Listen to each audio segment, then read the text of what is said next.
standards of corporate vomit and fake liberal, neoliberal garbage. Unbelievable. Don't you love Trump's tweets last night where he talked about Mika and Scarborough begging to meet him at Mar-a-Lago? And then his Secret Service detail said, you know, she's out here, she's had plastic surgery, she's got blood dripping out of her, you know, hair. Obviously, Psycho Joe, as he's known, was pretty revved up. Who knows what they were out doing? The word is they like to party pretty hard. And Trump, you notice, said that she's low IQ and he's a psycho. Wonder why the president called old Joe Scarborough a psycho. You ever investigated Joe Scarborough, folks? Spent a few minutes looking into his past? Why he left Congress? Why he's the perfect shill? They went to Mar-a-Lago 3 nights in a row on New Year's Eve and insisted on joining me. She was bleeding badly from a facelift. I said no.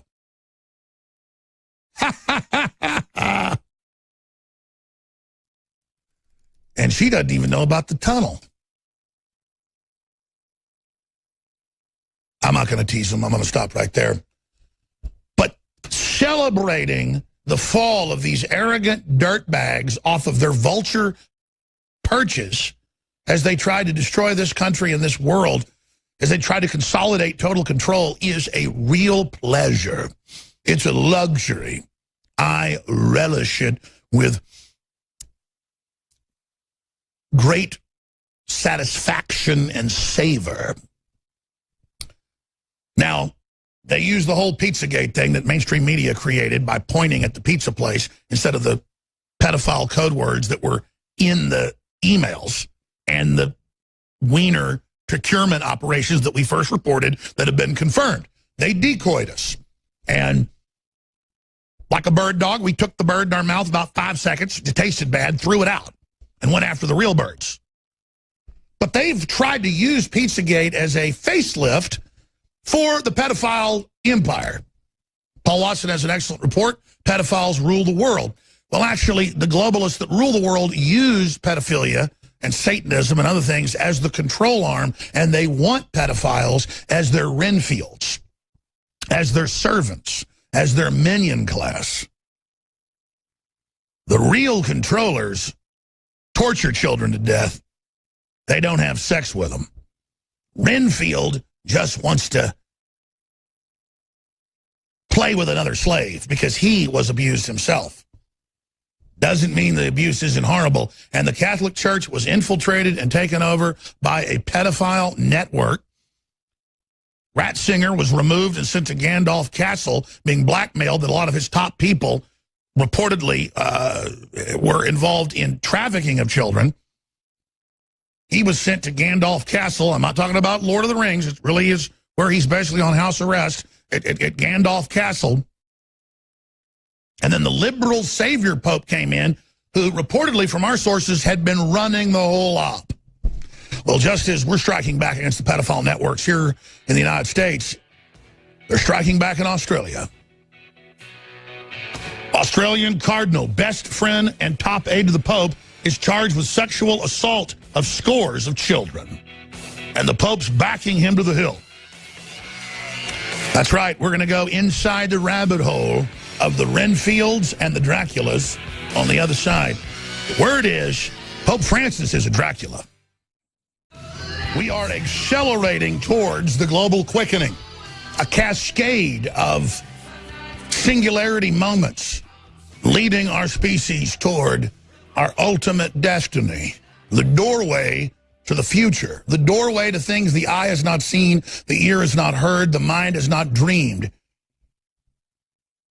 is before us. We are entering the threshold, but guarding it.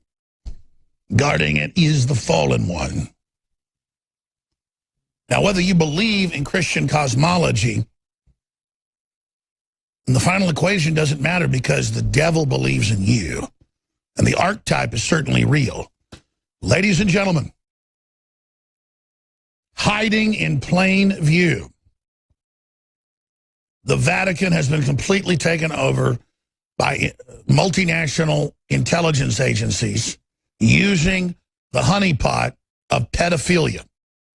And once they get people in positions of power, they recruit more in and then fill all the spaces with more pedophiles. It's all over the Italian press. It's all over the Roman newspapers. It's well documented. I traveled there last year. We have had experts on. We should get Leo Zagami back on, documenting the fact that they use child rape and child murder. There's been a lot of children found dead at the Vatican, strangled to death, and they use that information to control the world's second largest religion. Because you can say Catholicism's its own brand of Christianity, and there's 1 billion Catholics, and there's like 1 billion Protestants, and there's a 1.4 billion Muslims. But I traveled there. I investigated it. If you're watching on television, that's a time lapse I shot off my hotel balcony right over the Vatican, and it's 100 and 200-foot walls. And now, the Vatican's top cardinal, the vice president, basically, of the Vatican, the best friend of the Pope, his confidant, charged with sexual assault in a string of young children. The rape of children, the rape of little boys. And you notice that it's over 10,000 pedophiles arrested since Trump got in. And the police will bust hundreds and hundreds and hundreds, in some cases with houses full of cages with little children, sometimes dead children, and it'll be in the newspaper one time. That tells you, ladies and gentlemen, that there's a major network here, and we already know that. I personally am in financing private investigators and others that are interfacing with law enforcement on the trail of this right now. And that's why the enemy's hitting us so hard, because they know behind the scenes I'm not buying a private jet. I'm trying to finance going after these people and giving law enforcement the final piece they haven't had, media that's willing to report it. Just like in V for Vendetta, and the inspector says, why didn't you do this earlier? And he said, I was waiting for you, Inspector. Well, now it's the other way around. The police have been waiting for us. And now Trump has signaled the attack. UK intelligence has been rounding up the pedophiles. They've been saying that it literally runs the government. That's mainstream London Telegraph headlines.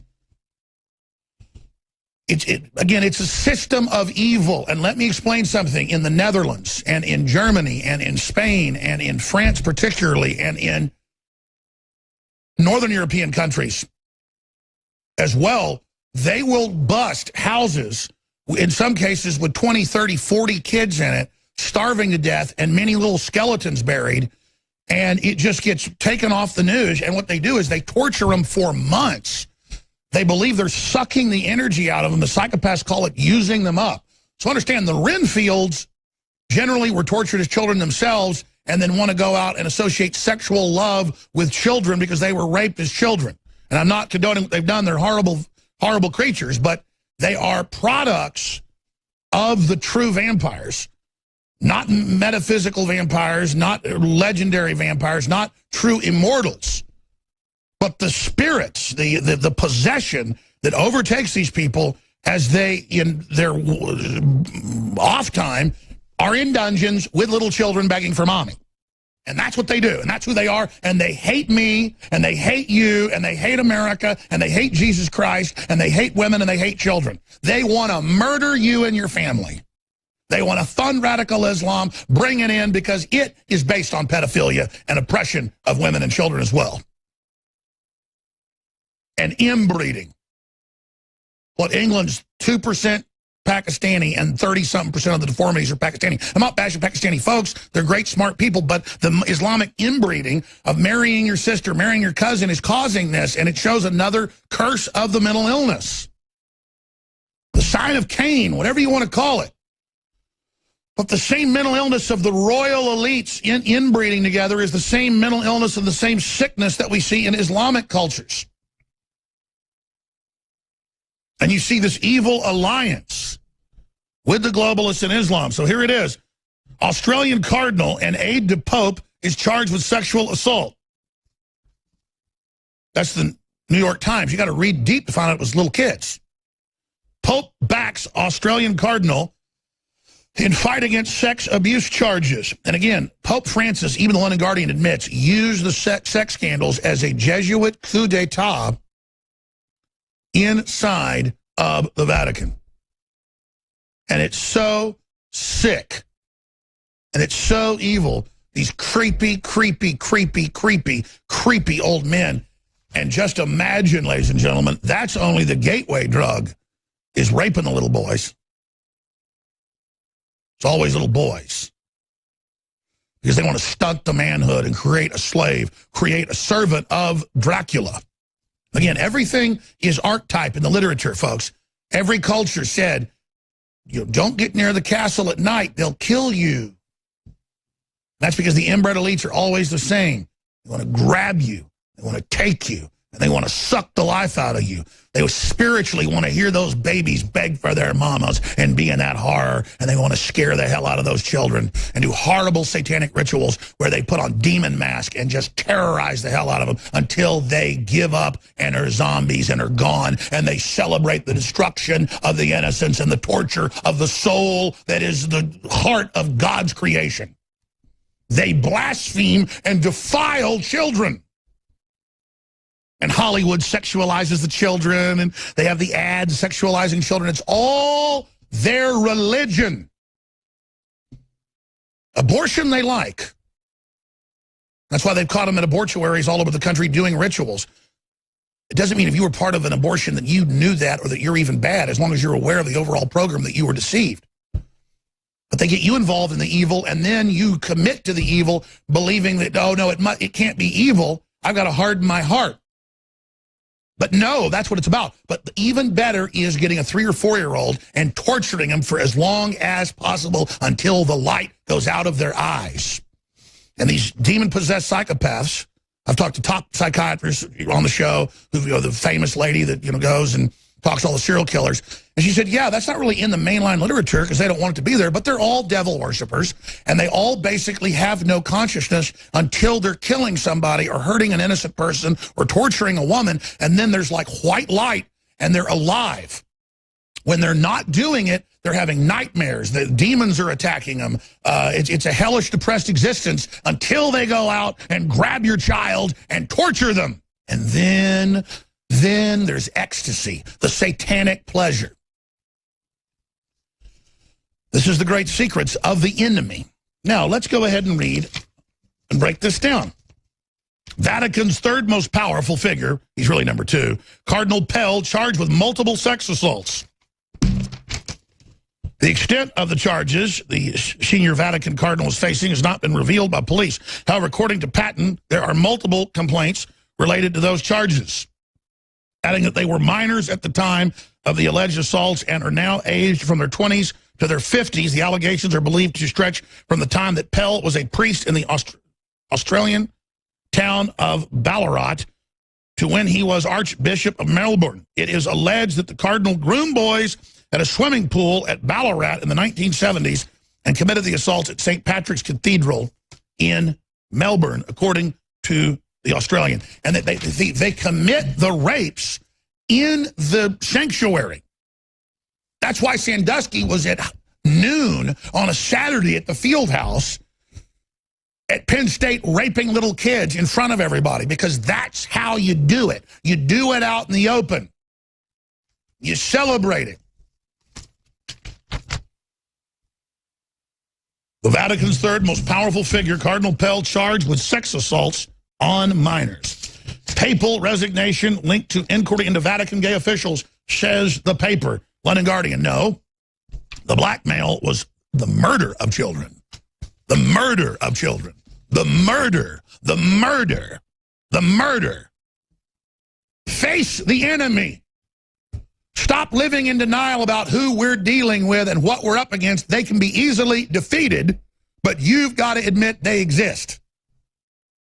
Oh, but the news that focused CNN, New York Times, Washington Post on a pizza place instead of the pizza code words in the Podesta emails that got people to distract off into that. That's the facelift now. Pedophilia never existed. It never happened. Wiener wasn't caught with the 15-year-old, all the rest of it. Of course, we broke that. Of course, it's all documented. And of course, it scares these people.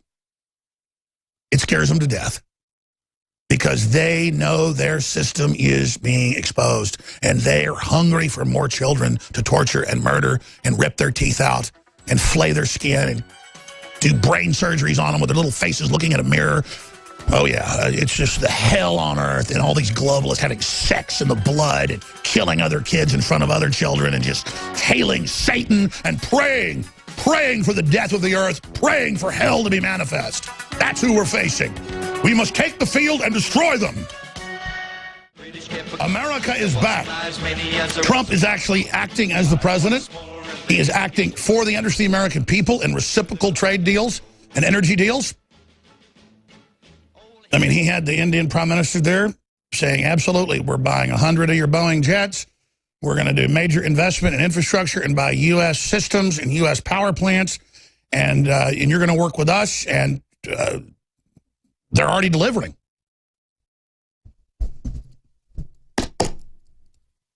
All because now we're not going to be allied with basically China and Pakistan against India. Real simple. That's how it works, having somebody back who's actually working for the country. And all the criminals and all the scum and all the king's men of the New World Order that got in control of this nation and were selling it out piece by piece, they are so freaked out. It's like coming home when you've been gone for a week on vacation and your college son or daughter, we've all heard these stories, is there with a bunch of their friends having a party. And you walk in and say, hey, get out of here. And there's some teenager sitting there on your couch with their feet kicked up, just saying, oh, I'm going to leave in a minute. Or I'm not going to leave at all. This is my house. This is the insane arrogance of the parasites that have infested civilization. And we're bringing equilibrium back. Again, we're not like the communists or the socialists or the fascists or the technocrats that promise some utopia. Our imperfection is the utopia. The great struggle, the great striving is the perfection.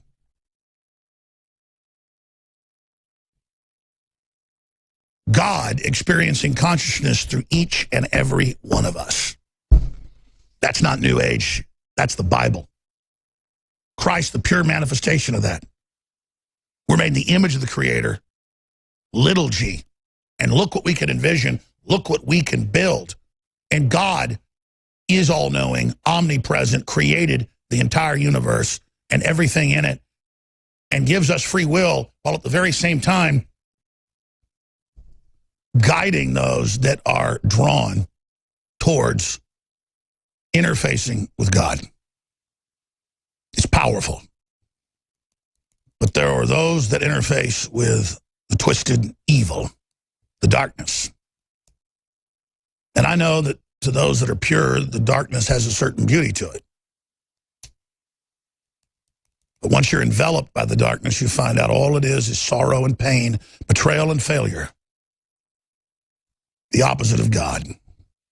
Now, coming up in the next long segment, just look at these headlines. Help us, help us. Swedish National Police Commissioner begs as number of no-go zones rises. But our media says, oh, the Muslims let you into any neighborhood, just like you can't go to Muslim countries and go outside of your compound. But they're not discriminatory once they take over in places in Sweden and France and Belgium. But, of course, it's expanding. That's coming up. We've got the total meltdown, not just of CNN, but the entire dinosaur kleptocrat media trying to prop up CNN, getting caught up in the black hole. It's spectacular. We're going to go over Cuomo lecturing everyone with a new whopper. Remember, he said that you can only read WikiLeaks through him. It's illegal, but he's a journalist, so he's allowed to. Total bull. Talking to you like you're 3 years old. I'm allowed to get in the cookie jar, but you're not allowed to. I'm allowed to play in the yard. You're not allowed to play in the yard without mommy or daddy. I mean, he talks to you like you're an idiot. He talks to you like you're stupider than a dog, than a Cocker Spaniel. Who are these people? A bunch of thugs is what they are. Bunch of trash. They go get that gangster. They got that thug, Scarborough, real tough guy, Psycho Joe. Yeah, Trump's got his eye on him, Psycho Joe. Now folks are going to investigate, why is he called Psycho Joe? Let's just say he's a man that can be trusted. A man who's compromised. A man who's a defiler. When we return, we're going to get into the collapse of MSM. It's here. Now, they're going to strike back, but I can tell you, the damage is irreversible. The tide has now turned. This is such an epic time. You are living in grand history. But be prepared. The enemy's coming. Remember, it's illegal. These stolen documents. It's different for the media. So everything you learn about this, you're learning from us. Remember, it's illegal to possess these stolen documents. It's different for the media. It's different for the media. It's different for the media. It's different for the media. Remember, it's illegal to possess these stolen documents. And that's Mr. Como, who's got his thug brother that says if you're pro-gun or pro-life, get out of New York. People said, well, you can't say that. He said, I mean it. Get out. We run this country now. And there is the arrogant slob putting on his con game. And now he throws a fit. This whole fake news thing needs to end, and it needs to end right now. Well, it was your creation. It was Hillary's creation. It was Podesta's, but now it's been hung around your head as the blue ribbon pig. So you wanted to label us that, and so we expose what big fat liars you are. I mean, CNN takes hundreds of millions of dollars the last decade from Qatar and all these other countries to cover up human rights abuses. It's a total cesspool of propaganda and lies. But here they are freaking out that when they're attacking the press secretary or the deputy press secretary, or when they're lying and spewing and grandstanding, that they dare fight back and speak out. When the news is calling for Trump's death and his family's death, that while the press secretary might actually say, you're fake news, you've been reporting fake news, when they have like Acosta in there every day being caught putting out fake news, and they still go to Acosta, then he sits there and makes up more garbage. I was watching CNN this morning, and they just try to act so confident. It's all just a pure confidence game. They're bad actors. They're jokes. And they're sinking. Their ratings are almost non-existent right now. And I told you it's a dead cat bounce. MSNBCs are sliding now. And quote, their ratings were up 20% from what they were a few years ago. They'd already gone down to almost no viewers. Yes, news is more interesting now. People are tuning in for the spectacle. I'm watching it to keep track of what the enemy's doing occasionally. But they're universally reviled. I love that the New York Times kept saying, we're doing great, we're expanding, we're booming. And I'd go actually read the shareholder news on it, and they're losing hundreds of millions of dollars a year. They're propped up by a Mexican kingpin, the richest guy in the world, reportedly. Of course, that's not true, but the richest, nouveau riche. And they've got massive layoffs. They're falling apart. They're a joke. They're liars. Here at InfoWars, we're expanding as fast as we can, getting the proper personnel. We're about to go into a huge expansion phase, thanks to your support and your prayers. So there's the proof. We're expanding. Pulled the trigger on a huge new studio we're building. It'll be done in a few months. We're on the march. The empire is on the run. Now, let's go to Como, again, lecturing everybody that this whole fake news thing needs to end, and it needs to end right now. But you started it, brother. You got a lot of huevos to get up there and say, now, you're not allowed to read WikiLeaks. Only we are in the media. We'll tell you what they say. And then, of course, you don't. He also famously said a few months ago, if your young daughter doesn't like seeing a full-grown man in the showers at their school and doesn't like seeing their genitals, they're hateful, and you taught them to be hateful. So, see, now, basically, pedophilia is a persuasion, and you're hateful as long as you call it transgender and say a transgendered man, a 300-pound man, wants to go in a shower with your 10-year-old daughter, and she gets freaked out seeing a naked man and his Johnson flying around. You're the weirdo. Como says he needs to break your will. The psych warfare chiefs are like, we've lost all credibility. They hate us. They see through us. We've got to say such outlandish stuff that somehow it shocks them back into submission. It's not working, scum. It's not working, filth. We know you hate us. We know you hate our children. We know you're the enemy. And I pray for you to be brought to justice. Whatever God's justice is, I pray for justice against CNN. Oh, and that brings me to my next issue. They're the ones with Wolf Blitzer having guest on talking about the guy that shot Congressman Scalise and the police officers wasn't evil. He was just tired of things. And they've got Kathy Griffin saying cut the president's head off. And they've got New York Times, Washington Post, and all the violence, and Newsweek, the case for rioting and promoting Black Lives Matter, killing cops. And, well, every time cops get killed, shot in the back for no reason, well, it's your fault because a cop might have done something bad in another city. And Soros is running around financing all this, and you finance the Arab Spring, you finance all these revolutions, you finance all this murder and overthrow the elected government of Ukraine, and then you flood Europe with the jihadis and cover up all their crimes, and then CNN, MSNBC, all these other pieces of garbage. These are the traitors. These are the scum. These are the freedom haters. These are the America haters. These are the people, the type of trash that they can find to sit there and spew insane garbage and lies at you all day. And then tell you, I'm sick of this fake news thing. Stop it! Stop it! Well, you know, we called it the Kathy Griffin contest, but I said it's open-ended. I think we only paid out like $15,000 or $200,000. You need to get on TV legally and lawfully, and you need to say CNN is fake news, InfoWars.com. And by the way, you can do it on ABC, you can do it on CBS, you can do it on C-SPAN, any live event, $2,500, just to make it fun. There's a big banner on the front of InfoWars.com. Now, we've got a lot of these videos. We've been playing. We're going to play some more. We have a limited staff. We're going to get the prizes out to folks. But it's just starting to, you know, take hold. But this is the time to do it. The CNN is fake news contest. Big banner on InfoWars.com. It's a very, very exciting time to be alive and to really have these rats cornered by the light of truth. Let's go to Como. Get rid of all the market reforms, give Americans the freedom and insurance companies to design products that people can afford that suit their needs, and we won't be spending so much money on subsidies, and people will have, in terms of net effect, in terms of premiums, they won't be harmed. But two things on that. We need information, and the debate on this thing has been completely distorted using incorrect information. Well, two things about that. Well, first of all, one thing. I know you're not suggesting that I'm using misleading information, right? You let me know what I'm saying that's inaccurate. Because this whole fake thing needs to end, and it needs to end right now. Chris, you tell me what I'm getting wrong, or we'll deal with the numbers that the CBO puts them out.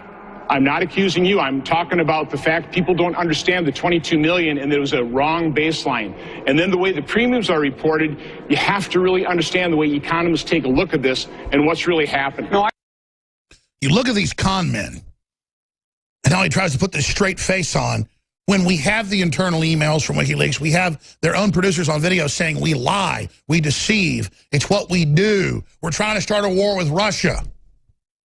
We know Trump's innocent. And you look at these people trying to double down with their feeble audience, it's a joke. And to watch the rest of the media trying to prop them up and run in and, you know, try to keep their whole facade going, it really is like watching a bunch of rats run around on the deck of a sinking ship trying to find somewhere to jump off or leap off to. The public leapt off a long time ago, so enjoy your watery grave. And by that I mean, historically, I wish no harm or violence against CNN or any other MSM. And, of course, we've always said that. But they keep saying Trump and myself and others speaking out against them. They're saying it's our fault the public doesn't trust them, and it's our fault the people hates them. No, people hate you because they know you're elitist, wannabe scum. They can't stand you. They know you're a pack of liars. That's your fault. Look in the mirror. It's your fault. You wanted to have a war with America. You wanted to try to bully people. You wanted to call the public racist because they wanted lower taxes or they didn't want Obamacare. You want to sit there and try to bully people all day. Then you're going to have folks stand back up against you, and your whole bully boy facade is going down, scumbags. I don't have fake confidence like you do with your big money and your globalist backing. I come from the streets. I come from Access Television. They always use that like it's some negative thing, that I come from the grassroots and I have the pedigree to show it. I'm proud of the fact I never got government money or big corporate money. I'm proud of the fact. I was telling my friends this morning, I'm ashamed that I'm in Hollywood movies. I mean, I like Rick Linklater. He invited me to be in Scanner Darkly and Waking Life, and I've been invited to be in a lot of other movies, and I've said no now. And literally, I would not be in starring roles in Hollywood. You could not pay me to be in LA. You could not pay me to be part of that. It is a total joke. And I was never into it. But now I realize it's beyond not being into it. I hate it. I cannot stand it. It is absolutely toxic and evil and just a total joke. And it's so liberating to be completely above the hype and just to absolutely be disconnected from the globalist paradigm. I'm aware of what they do. I'm aware of what they spew, but I don't care what they say, what they push, their lies about me. It means nothing because they're run by a bunch of pedophiles and devil worshipers and greedy, hateful slobs whose time is coming to an end. And thank God, thank Jesus Christ, our Lord and Savior, that we're not with these people and these big mega churches that are all wannabe Hollywood little deals where, you know, the preacher's the star and there's all this other crud and everybody plays it safe. It's sick. It's sick. CNN anchor, Trump putting journalists in danger. Declaration of war on the media has emboldened. You're the ones calling for war. You're the ones calling for death. You're the ones calling for Trump's wife to be, you know, gang raped. You're the ones calling for his supporters to be attacked. You're the ones covering up when your thugs go out and attack the supporters. And it's in the WikiLeaks. You're the ones. You're the ones. You're the ones pushing violence. And so you keep saying we're pushing violence as you hope somebody shoots somebody from CNN. Nobody should hurt CNN. Nobody should hurt ABC. You should tell their sponsors you don't like them. You should not watch it. You should expose them. We've got T-shirts that say fake news with CNN's logo, InfoWars.com. Wear those out. This is about celebrating the truth by exposing the lies.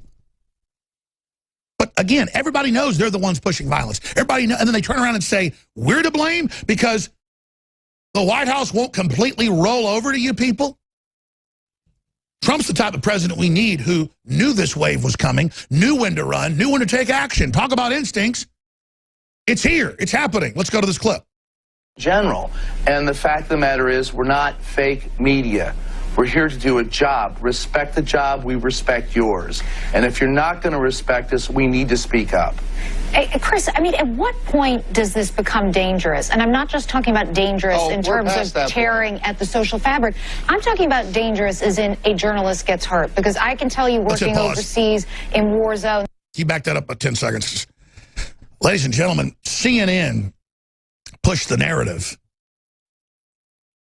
to the entire world of Iraq's WMDs that didn't exist. CNN pushed the narrative of expanded sanctions that killed over 500,000 Iraqi children under the Clintons. CNN pushed the fake Serbian war. CNN pushed the Arab Spring and the overthrow of all those countries and the overthrow of Ukraine and World War III with Russia, and they know it's a lie, but they're, quote, getting ratings. CNN is very fake news. CNN is the enemy of America. It's globalist. It doesn't want us to have borders. It doesn't want the middle class to have tax cuts. It wants a bunch of subservient slaves, to quote George Carlin.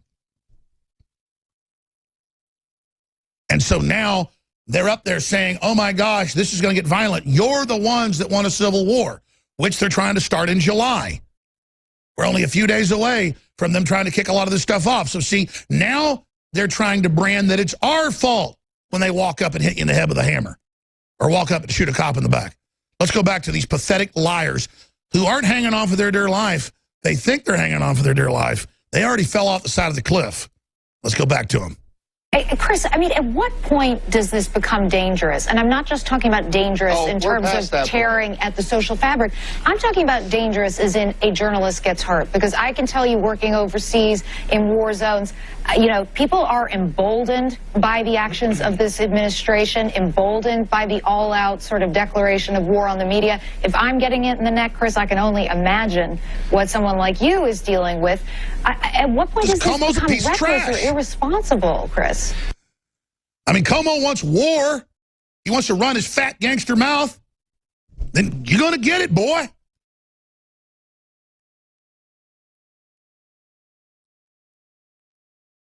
Keep running your mouth. Keep pushing. Keep thugging. Take our restraint as weakness. You're going to find out now.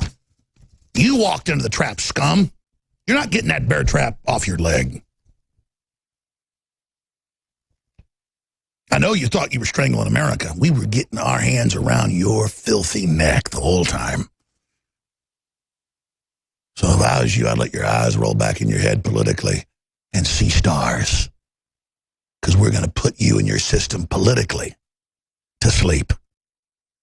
And if you try to start a war or a false flag, it'll only make it worse for you in the end.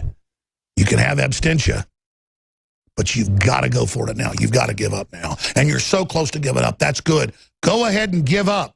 Because we're not even trying to run you to ground, but the time for giving you a quarter is... There's like this big iron door you had up, and it's already got holes melted through it, and it's rocking on its hinges. And when that thing falls down, I'm not going to be able to stop what's coming through on you. Quite frankly, your sack's of garbage. I don't want to disrupt things or hurt anybody.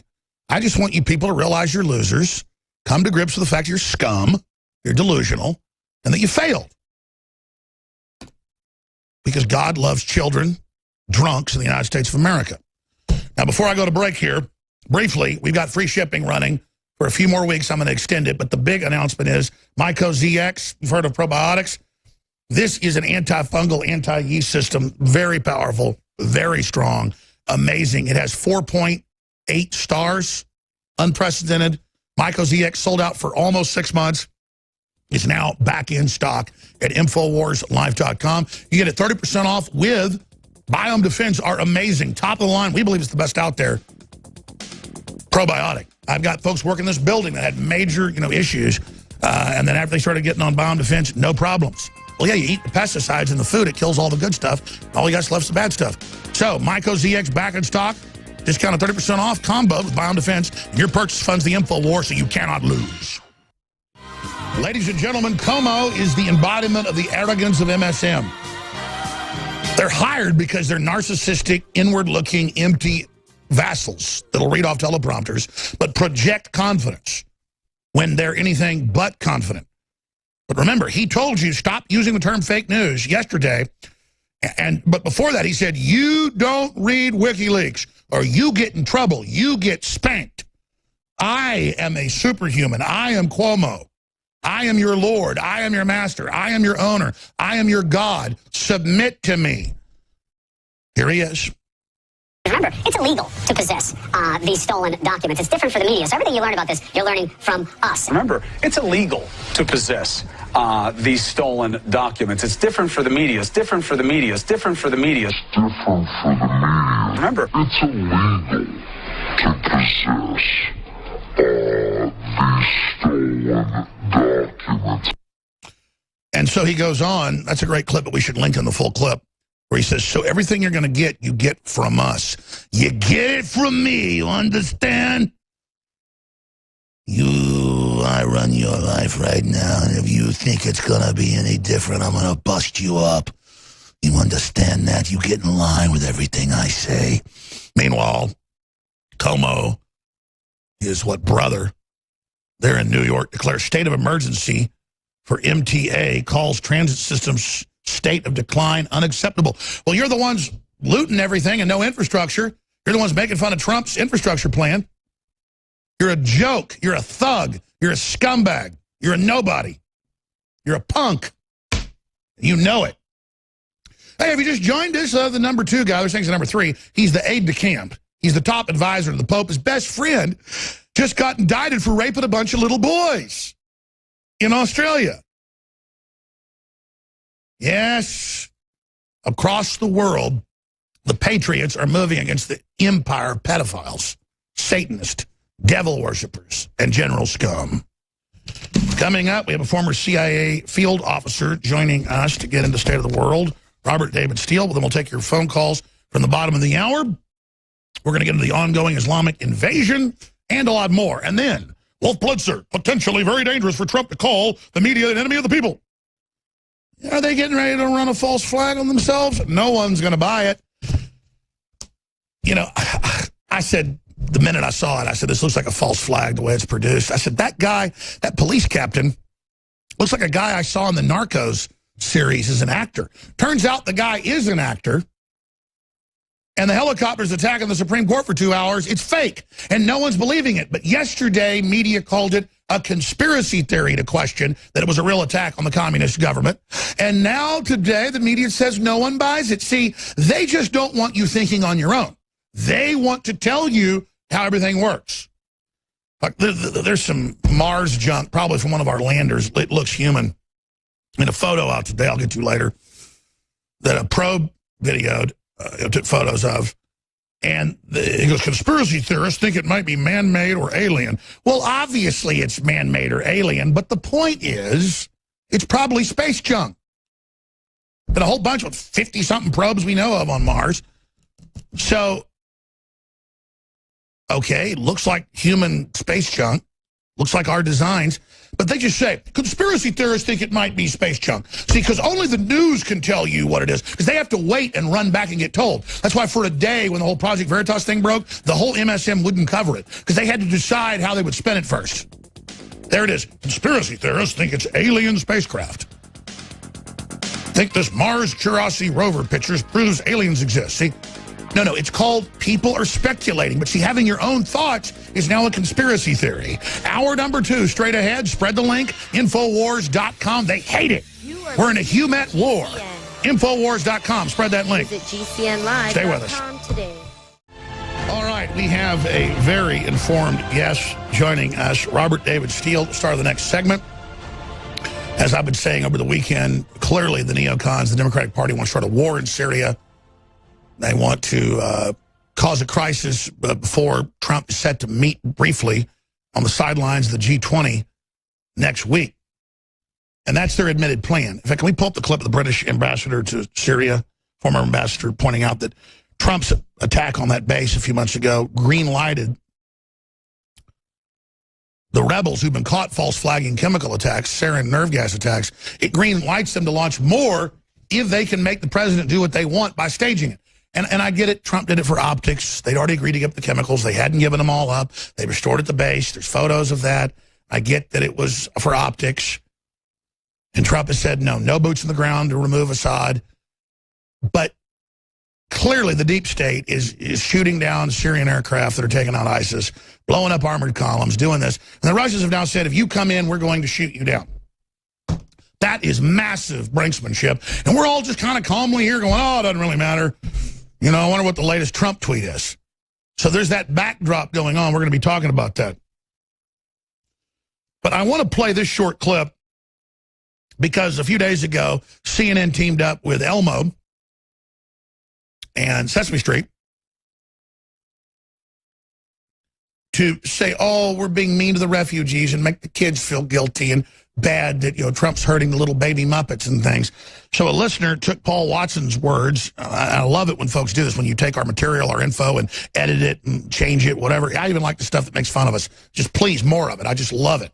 But PJW hijacks Elmo character. So I love how the humet of the internet is responding back. Here it is. An extremely exciting Facebook Live here for you now. We're talking about an amazing project that is bringing the wonders of Sesame Street to refugees in different war-torn places across the world. And we have some really exciting guests with us. Facebook users, you will want to be asking questions. Start putting them in the comments section. Let me introduce our guests. We have David Miliband, who is, of course, the CEO of the IRC, the International Rescue Committee, who have teamed up with Sesame Street in this venture. We have Sherry Weston, who is the head of global impact for the Sesame Workshop. And last but not least, I have to say this is a real treat. Wait, what? Lots of exciting people, but Elmo, welcome. Thank you for being with us. This is a complete scandal and a huge security threat. Elmo, can I just start by asking you, because I know you went to visit a refugee camp in Jordan, right? Yeah. February? Yeah. What was it like? They're not refugees. Half of them disappear on arrival. We did. Many of them support ISIS. And it's partly your fault. And did you find that the Syrian little girls and little boys were a lot like your friends here in America? It's not refugees fleeing war-torn countries. It's fundamentally dishonest to call it a refugee crisis when it's not. And they loved Elmo. They loved meeting Elmo. And it's been catastrophic. Well, you're pretty lovable, Elmo. So we're getting a lot of questions coming in, unsurprisingly, because we do have a pretty stellar cast here. But keep sending them in, Facebook users. As you think of questions you'd like answered, just place them in the comment section, and we will try to get to as many of them as we can. I've got a question coming in now for Elmo. Wait, what? Surprise, surprise. Elmo, let me ask you, was it sad for you to meet little boys and girls who had lost their homes? George Soros open society-backed foundations like Avaz.org, Medicine Sans Frontiers, and MoveOn.org are also allegedly involved. Soros invested $500 million to, quote, help refugees. I'm sure. What? Why do you think, Elmo, that it's important to help other children?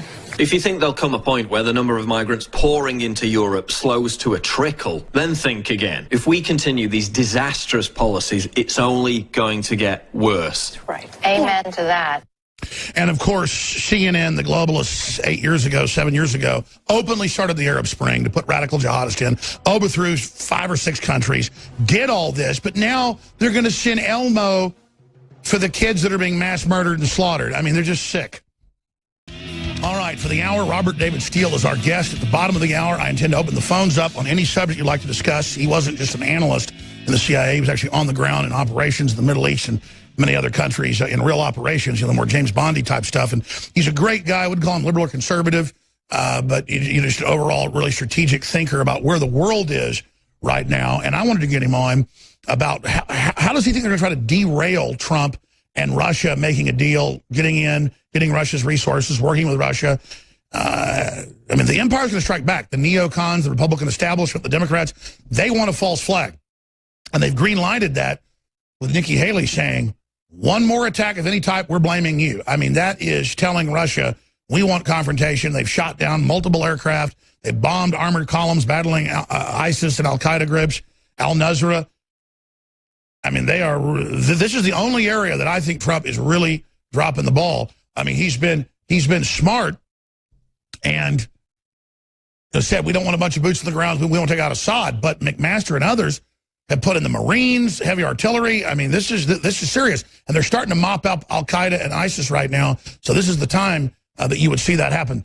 He's set to meet briefly with Putin next week on the sidelines of the G20. We'll talk about that. But Robert David Steele, also because of the timeliness of it, he's actually involved promoting and helping publish a book on the whole pedophile empire that's right below the surface. And that ties into the number 3 in the Vatican, really number 2. He's the top advisor of the Pope. The Cardinal of Australia being indicted for just massive child rape. So this is a sickening cult. And in the old days, they'd get you for having, cheating on your wife. Well, that doesn't get it anymore. So it's got to be pedophilia. So we'll talk about that with Robert David Steele, who's a researcher, and a lot more in a few minutes. RobertDavidSteele.com, PiBetaIota.net, and more here in a moment. First off, I plugged for 30 seconds last hour, and I shouldn't be doing that because we make 70% of the money to fund this operation off of direct sales of water filtration, T-shirts, books, films, non-GMO heirloom seeds, and supplements. And I'm trying to get more hosts. I'm trying to expand, but we're building a new studio. Every time I've told you we're going to go into a growth phase, you've seen the dramatic response. We're literally writing the narrative for the return of the Republic. Not just here, but all over the world. I'm not bragging. The enemy knows it. They're having hearings in Congress saying that it's Jones telling the Russians what to do. No, it's not. I'm just bringing back Americana with my guest. Of course that's sexy. Of course everybody wants it. That's why they've always wanted to come here. We're just bringing back the Renaissance, okay? But it's true that we really are powerful, we're effective, we're dangerous, but we're very small. It's not that we're that good. The globalists are that bad. CNN says, you can't look at WikiLeaks, only we can tell you. We publish them for you. So it's not that we're that good, it's that they're that bad. We need your financial support. We make it easy. We have free shipping running right now. We have Conservatism as the New Counterculture T-shirt that's a bestseller. That's a limited edition. We're about to stop selling that, come up with a new design. And we have the Myco ZX. That's, again, we have the 500 billion per caplet.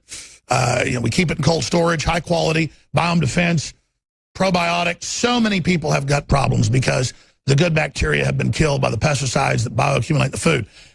You owe it to yourself to support the broadcast and to try this for yourself. You can get it 30% off with the Myco ZX together, or get Myco ZX by itself. It's been sold out for 5 months, but I'm discounting it because I want you to try it, have a great effect, Win-win-win 360. MycoZX is now back in. Get it today. InfoWarsLife.com. Sign up for auto ship, an additional 10% off. Again, I'm excited to announce that a new limited shipment of MycoZX has finally arrived at the InfoWars warehouse.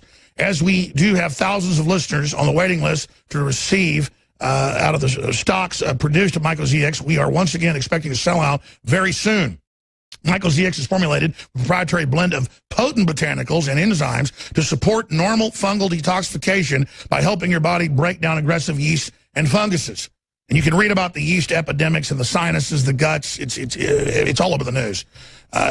Growing people's brains now. It's mutating. You can get 10% off again on auto ship. Save 30% off MycoZX with the Gut Health Support Pack. This pack includes MycoZX along with our Biome Defense 50 probiotic. And if you've got yeast and all this other fungus buildup in your gut, you're going to notice real quick taking this, okay? I mean, it's powerful. So, again, you can get the combo back together and get 30% off or buy them individually, InfoWarsLife.com or 888-253-3139. We got the July 4th specials. Free shipping store-wide, Brain Force Plus, 30% off, Great Nootropic, Super Male Vitality, 30% off, Survival Shield, the Good Halogen, Iodine X2, the only pure deep earth source out there for sale, Z-Shield, the heavy metal detoxifier, InfoWars high-quality storable foods, powered by My Patriot, 40% off. That's a rare deal. Organic Embrex Essentials, private labeled, top brand in Whole Foods, 20% off. It's all there. The sunscreen, the shampoo. Maybe they'll say it's a scam I'm selling shampoo. And nobody ever sold shampoo. You're not allowed to sell shampoo. It's snake poo. You know, anything I sell is evil. I sell BioTrue super high quality selenium at lower than the synthetic crap. And they go, nobody says you need selenium. Yeah, it's just one of the top things people are deficient in. Electrochemical. You die without it. Now, we'll give you a lot of energy if you take it every day. And quite frankly, it'll make your hair fall out. Yeah, if you got it'll certainly boost your testosterone. But that's what I'm on. I had Megyn Kelly ask me if I was on drugs, and I said, no, lady. I took selenium today and iodine, so you ought to try it sometime. Anyways, I'm digressing. So joining us is Robert David Steele. If you just joined us, I was asking him the question. They're trying to launch a false flag clearly here. I see that as the big threat. What is your expert take on that, Robert David Steele? Obviously, you're not just a former analyst with the CIA, but you were in the field, running a lot of operations and things. Well, Alex, first off, I was never an analyst at the CIA. I was a clandestine case officer. That's what I was saying. You were never an analyst. You were actually in the field. I was a clandestine operations case officer, one of the first assigned to chase terrorists in the 1980s, and I had 5 times the regional average in recruitments and in production. Now, I have never been more aligned with you, Alex, in the years that we've known each other than right now. You and I are on the same page. I am disgusted with Herbert McMaster, who is a traitor. We have a source in the White House that has told us that McMaster co-conspired with John Brennan, who is still running the dark side of the CIA, just like Alan Dulles ran the dark side of the CIA after John F. Kennedy fired him. Brennan is leading up to the assassination of President Donald Trump. He is following the playbook that is in David Talbot's The Devil's Chessboard. Brennan, John McCain, who I think is going senile, and Herbert McMaster co-conspired with both Saudi Arabia and Israel to pay $300,000 to $400,000 to the White Helmets who did the false flag operation, the first one. An MIT professor has very clearly established that this was a ground improvised explosive and there was no sarin gas. Donald Trump is being chumped. And we out here, the alt-right, are very, very concerned that he is breaking every campaign promise he made about no more regime change, no more elective wars. From where I sit, I'm still holding out hope that Trump will come back to reality. But right now, it looks like he is an employee of Dick Cheney. Wow, that is powerful info. And hearing you speak, we can pull up mainstream news, Cy Hirsch on every front backing up what you're saying. We have our sources. The rebels have been caught 3 or 4 times staging chemical attacks. Even the UN has had to confirm that. They videotape it themselves. Trump wants to look strong. He gets roped into the first strike a few months ago. The problem is, like the British ambassador said to Syria, once you do that, you embolden the rebels to launch chemical attacks to draw the U.S. in. And Haley is saying, the U.S. ambassador to the UN, for folks that just joined us, she said to tweet, Monday, if there's anything that happens again in Syria, we're pinning it on Russia. So she told the rebels, stage the false flag. Was that not the green light? Nikki Haley is our first Indian-American bimbo in the United Nations. I'm sorry, but I cannot take her seriously. She is simply not being intelligent, and she's demonstrating a grotesque lack of integrity. Unfortunately, she's taking her lead from the Trump White House, which is controlled by Mike Pence and Reince Priebus, not by Donald Trump. I am seriously concerned that our president is in enemy hands. It is absolutely essential that Donald Trump stop playing the deep state game by deep state rules on the deep state court in Washington, D.C. He needs to lead #unrig. He needs to get out of Washington and reconnect not only with the 26% of us that voted for him, but the 73% that did not. I agree. He's got to do fireside chats. He's got to get back on the road. He's got to, but notice they're trying to sequester him like a Chinese emperor or Rapunzel up in a tower where he, trying to get him to not interface with the public. But let's go back to what you just said because it's so bombshell. Let's walk through that. Brennan, the Wahhabist, still running deep state, arrogantly telling the president, you better watch your mouth. Deep state working against the president. And clearly they're trying to sell the idea and get people ready for the assassination of Trump. Let's walk through that. Well, let's start with John Brennan as a Saudi whore and an American traitor. John Brennan personally signed the visa applications for every single patsy for 9/11 that was carrying a Saudi passport. They were not all Saudis. They were simply given Saudi passports as a logistics convenience. Dick Cheney ran 9/11. Dick Cheney murdered 3,000 people on 9/11 to get his excuse to go to war in Iraq and Afghanistan. And now Dick Cheney owns the Golan Heights, which has all of the oil that rightfully belongs to Syria. This Syrian thing was started by Hillary Clinton. She sold Syria to Saudi Arabia for tens of millions of dollars of donations to the Clinton Foundation, which is the single greatest criminal charity on the planet after the United Nations. I really am deeply concerned about Donald Trump. I wrote the Trump Revolution series at Amazon. Most of those titles are free online. Donald Trump is our legitimately elected president. He can still be the greatest president ever, but he has to understand that he is being lied to by Mike Pence and Reince Priebus and Herbert McMaster. To his credit, Mike Pompeo, the director of the CIA, the top graduate at West Point, which means he's a genius. It is not easy to do. Mike Pompeo has told the president the truth about Syria, about Syrian false flag operations. And Donald Trump is being chumped by everybody else. His White House comment line, the White House petition line, even Twitter. Donald Trump's Twitter feed is being manipulated by Eric Schmidt and the Twitter people. And everything Donald Trump reads is now controlled. He doesn't get that he is being fed a pile of crap. Keep going. Alex, come on. This is where you guide me. I mean, I really want to play tennis with you here. Let me just say that you and I are on the same page. We are patriots.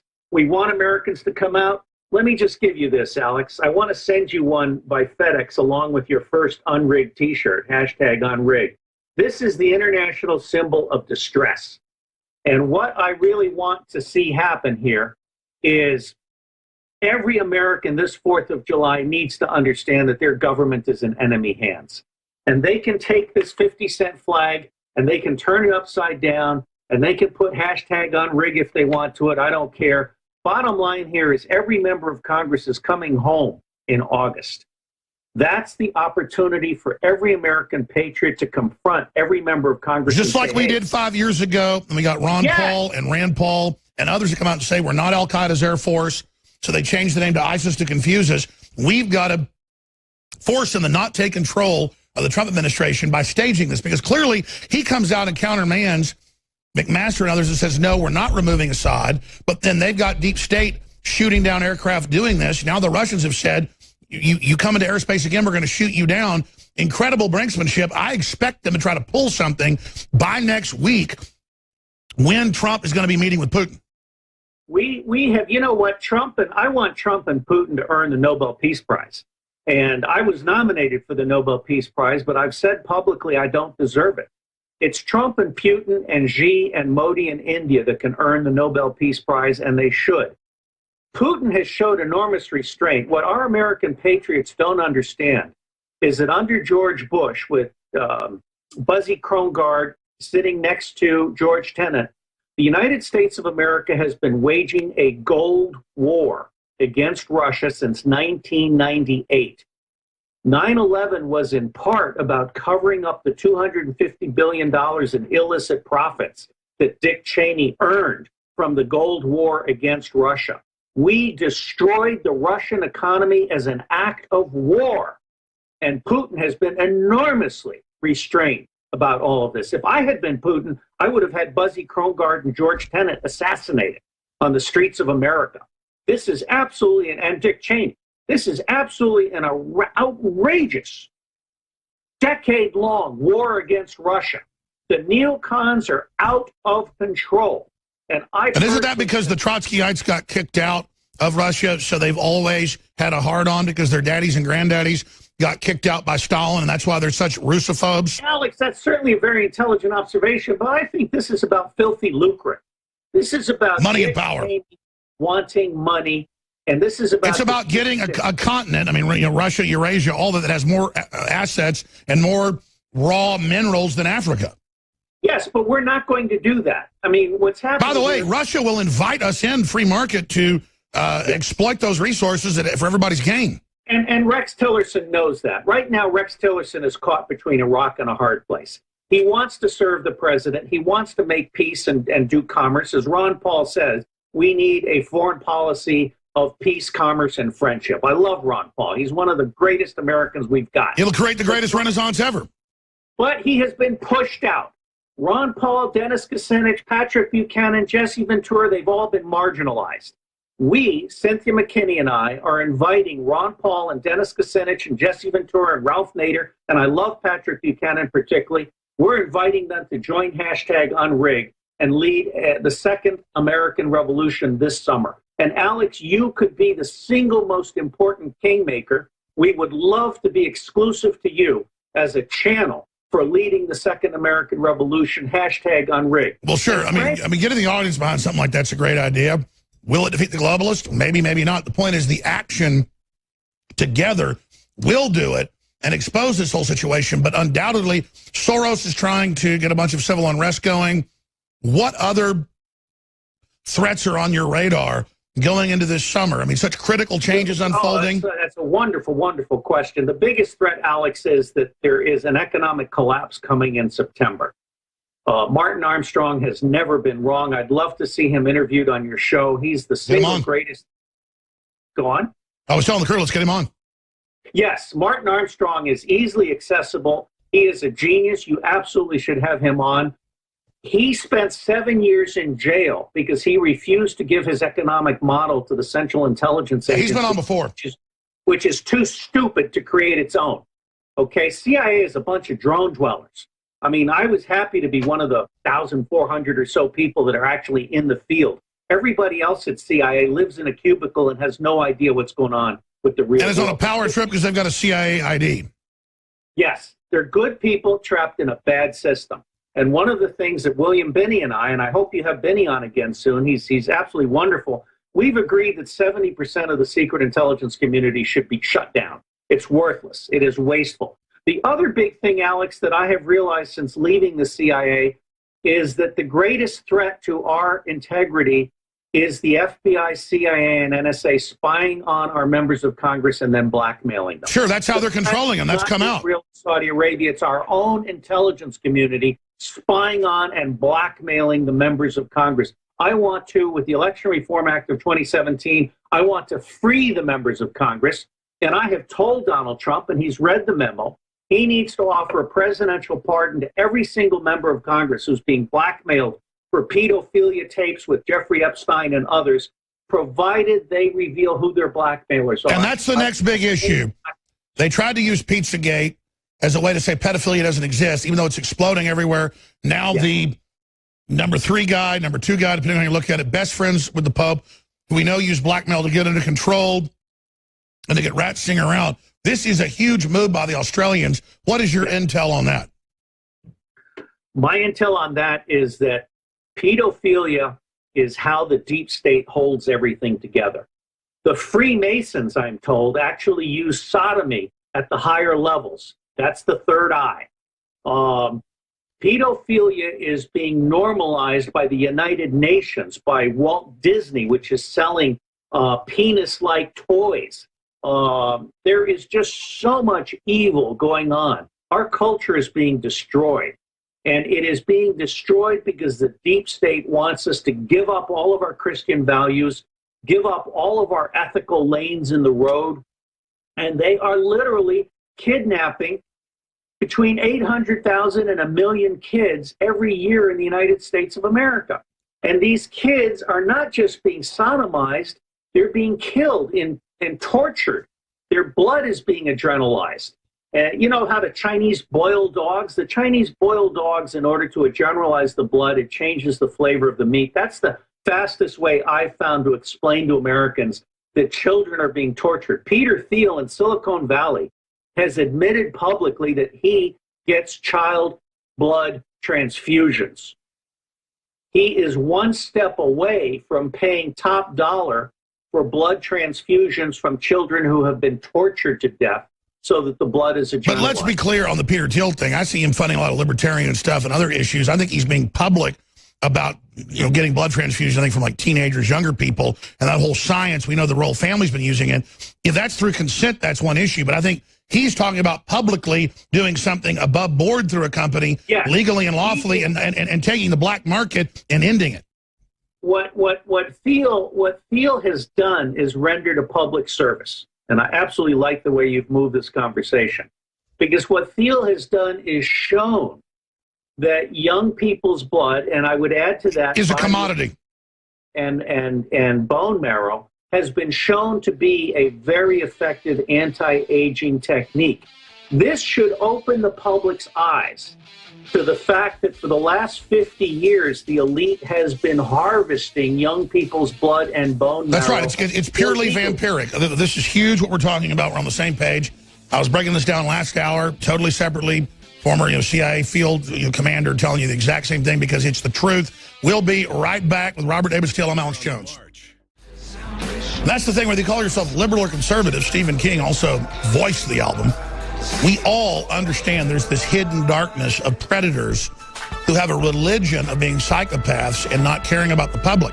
They've got their Renfields, their little servants, their procurers that are a lot of times abused children that have grown up. So they're creating armies basically of trauma-based mind control. That's what Dr. Ewan Cameron of the CIA got caught doing in Canada and the U.S. Over 10,000 young children grabbed up, given LSD, PCP, cocktails for years, brainwashed, electroshock, giving them commands until you create true Manchurian candidates. It can really only be done, at least with that old technology, with girls with higher levels of success. The boys would end up just being complete mental patients, but girls could compartmentalize it. They're way beyond all that. And again, they've used secrecy in the national security state to have criminal elements hide out in these agencies. I'm not defending the agencies. I'm not attacking them because they're just like petri dishes growing this. They could also be used against the globalists, like we saw patriots in U.S. intelligence with the WikiLeaks, not the Russians. And most people, most of the police are awake. Most of the military is awake. A lot of the intelligence agencies, people are awake because they know InfoWars isn't making this stuff up. All we are is a catalyst and a focal point to validate and let people know in government and outside you're not alone. Robert David Steele, of course, was CIA operations in the field. And again, that's rare because most of it is analyst, and he's a longtime counterterrorism expert. RobertDavidSteele.com is his website. Pi Beta IOTA.net also. Unrig.net. We'll talk about what he means by unrig. But give us And then I'm going to give the number out. It's 800-259-9231. You got a question for Robert David Steele or for myself, or want to make a statement, you disagree, agree. We don't screen your calls, just that you have a good phone and tell us where you're calling from. 800-259-9231. 800-259-9231. 800-259-9231. Now, the 35,000-foot view, I see nationalism exploding, awakening to elites, disinformation being exposed, more information coming out. The fact that globalists are using Orthodox radical Islam, radicalized, wound up by big foundations as a weapon to then bring in a police state here. We've seen May doing that.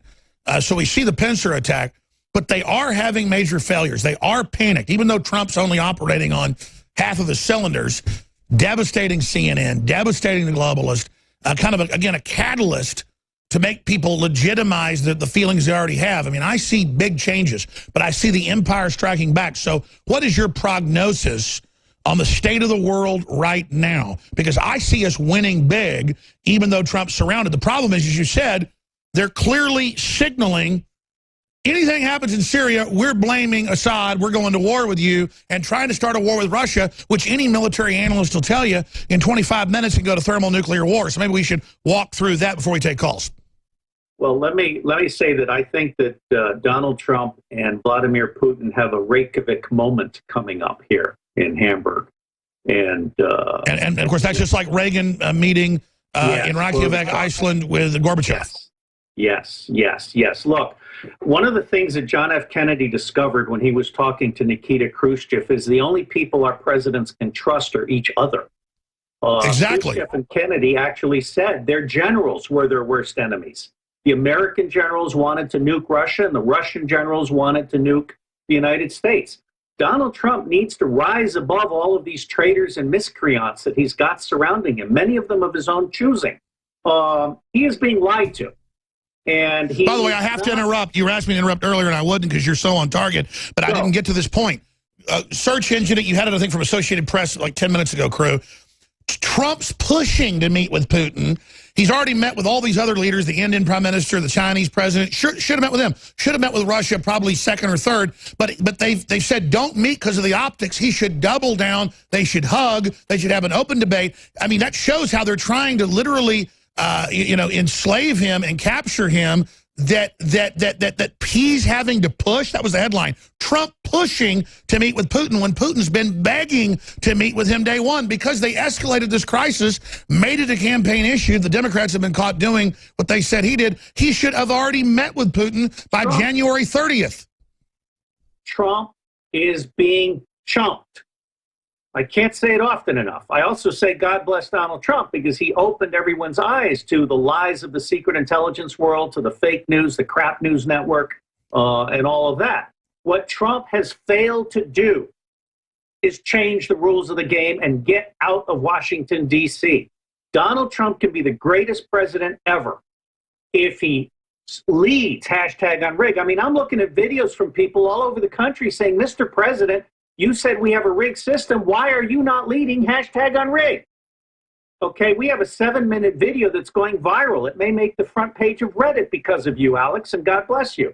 Our 7-minute video has Cynthia McKinney up front, me in support, and then it has this wonderful young person saying, Mr. President, you said we have a rigged system. Why aren't you leading #unrig? Mr. President, I have the same question. Exactly. So let's expand on that. Even though he's surrounded by hyenas and everything else, he's fundamentally bringing power back to the presidency, back to Congress, doing some good things in the economy. And I'm not trying to cheerlead, but it's true. His big weakness is he loves the military so much, he doesn't get it's infiltrated like anything else. And that McMaster and them were arrogantly 2 months ago saying, yes, we're going to take out Assad on Fox till Trump.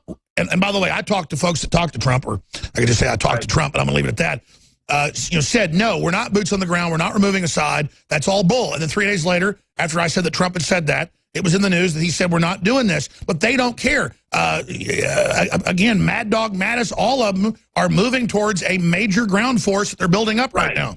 And David Petraeus, who works for a firm in New York City that is not Donald Trump's friend, is also part of this problem. The military takes up 60% of our budget, is 50% waste, and cannot win a war against Russia or China. It couldn't even win a war in Iraq, okay? Now, I really am very concerned. I like James Mattis. Of course, I'm a former Marine. But the fact of the matter is James Mattis and Donald Trump have a shit staff.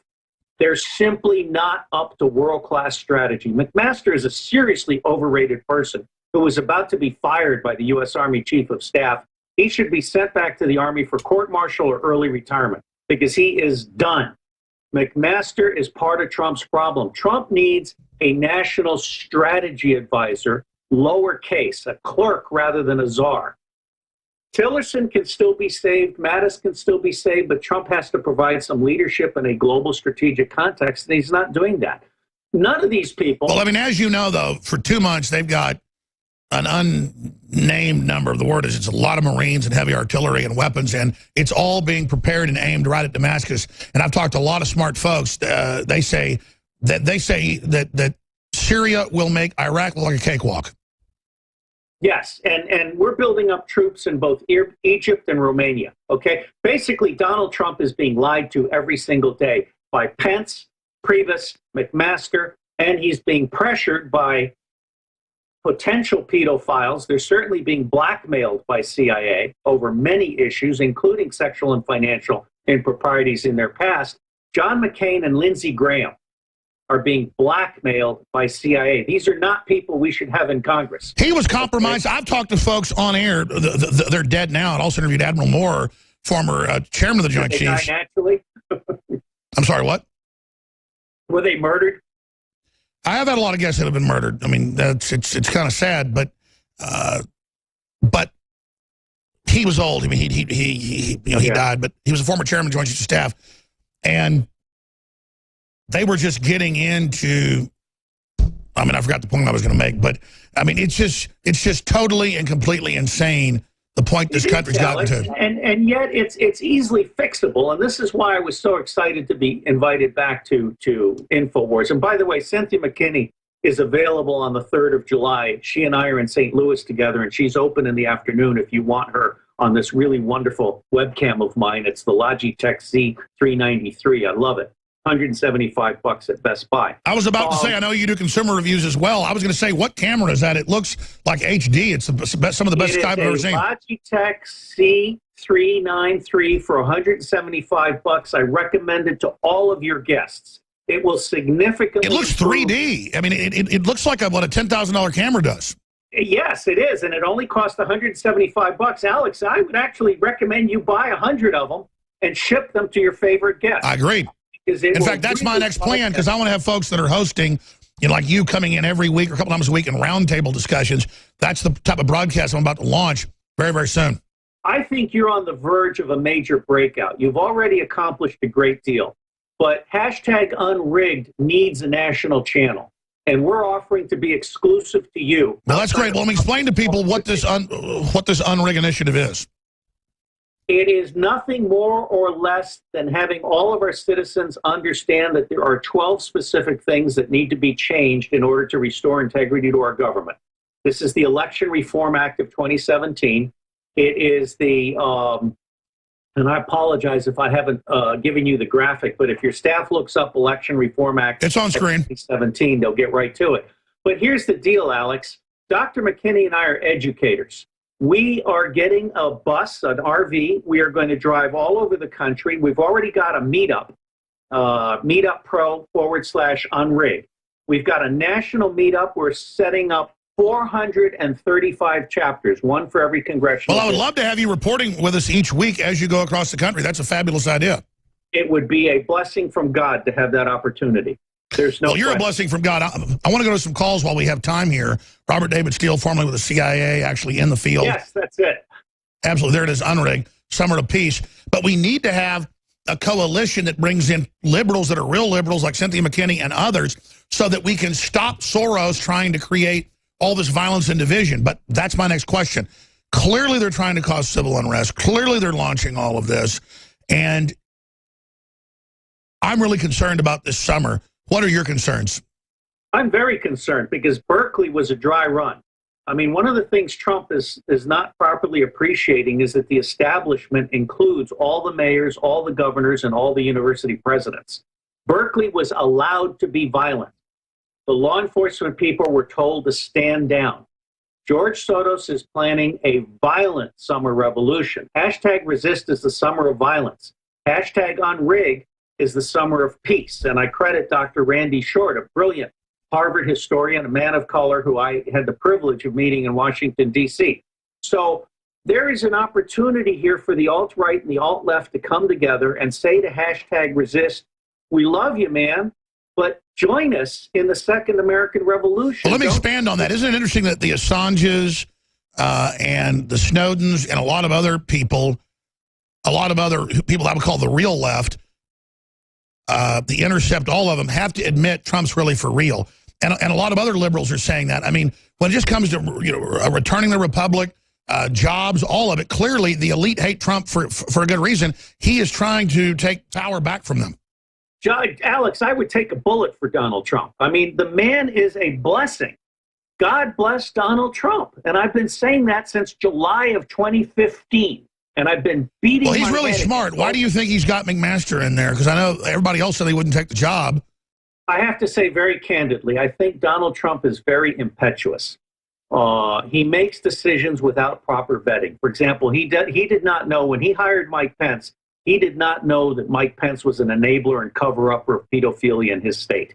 Okay? And Flynn got fired in part because Mike Pence's best friend was on the pedophilia list out of Amsterdam. Okay? I think Trump should offer Pence a pardon, and Pence should resign. We can't fire him. Pence should resign, and Cynthia McKinney should be the vice president. Now, listen, expanding on that, I know there's a lot of stuff going on, but I mean, where's the news article or the proof about, we know the Vatican's covering up pedophilia. Where is it that Pence is involved? Well, first off, a guy named Troy Smith went on video and documented all of these allegations against Pence. It's not enough to indict Pence. It's not enough to convict Pence. It is sure, but just to be clear, like with the Vatican and Penn State and Sandusky, we have all the proof. But then, I mean, people say stuff about that about me. That's all I'm saying is, how do we know? I think you're clean, Alex. No, I know I am. The point is, listen, I mean, maybe I drink too much sometimes and I drive my car too fast. But I mean, forget about pedophilia. The big problem with Pence is he works for Dick Cheney, George Bush, and John McCain. He doesn't work for Donald Trump. Well, clearly, I was told early on that even though he was popular with the base, look out, they were going to start trying to promote him to replace Trump. Now, yes. MSM is promoting Pence to replace Trump. Well, it's worse than that. Mike Pence has created a political action committee. He has been caught calling major supporters of Donald Trump and trying to recruit them against Donald Trump. And of course, the loyalists call Trump and say, hey, are you aware that Pence is stabbing you in the back? All right. Bottom line here is Cynthia McKinney is not a threat to Donald Trump, and she brings the alt-right. Cynthia McKinney has told me that no less than 1/3 and as many as half of the blacks are ready to leave the Democratic Party. But she is saying, and you can ask her yourself on the 3rd of July if you want her on the show. Yes. She's saying that Donald Trump has to reach out to the blacks. He has to offer tangible policy solutions for the black people. They are being killed by the deep state. So bottom line here is Cynthia McKinney and I are asking Donald Trump to stop playing the deep state game by deep state rules on the deep state court and come out here and play with America. Donald Trump. Well, I agree. That's what he did in the campaign. If he does that again, it's going to be amazing. We're going to come back and go to Doug, Stephen, Frank, Jason, and Justin in the next few segments. Then we have another guest joining us coming up. And I'll have open phones throughout the entire third hour. Then John Rappaport has put out a new article today at InfoWars.com detailing how MSM lies. He's going to be hosting the 4th hour today. That's always extremely informative. So much more coming up. Please don't forget, you built InfoWars. You spread the word. And when you buy the products, that's what funds us. They hate it. They want to shut us down, but because of you supporting us, that hasn't happened yet. And so, again, thank you. Free shipping running through the 4th of July. Myco ZX, it's the latest probiotic. It takes out the fungus and the yeast, not just the good bacteria. And Biome Defense is teamed up with it. Our amazing probiotic, highest quality, folks. You can't beat it. I mean, there's stuff they sell from Top Labs that can cost 3 times this that isn't even as good. 4.9 stars out of hundreds of reviews. All right, I want to go to your phone calls. Robert David Steele will be with us a little bit the next hour because I want to get back into this Vatican thing. The best friend of Pope Francis, who's a double dealer. He was a communist and a socialist, but then helped with the right-wing regime round up all the socialists and communists and kill them in South America. So in Argentina, I mean, there's no end to these people. Robert David Steele is our guest, formerly in the field of the CIA. Just briefly, again, we have the fluoride-free toothpaste. They had news articles out of the Nation this week saying, he sells fluoride-free toothpaste. No, really, seriously, he's a swindler. I mean, it's the same people make Tom's of Maine that's sold in every store in the country. People know the fluoride they put in toothpaste is a Grignard reagent, heavy metal additive. I mean, my dad is a dentist. It's not calcium fluoride that you have to have a little bit of it, you die. It's hydrofluorosilicic acid.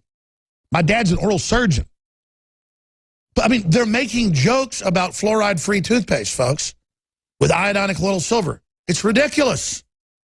So, again, that's back in stock, InfoWarsLife.com or 888-253-3139. They are so mad that we're self-funding ourselves. They're even coming out and attacking that I sell toiletries now.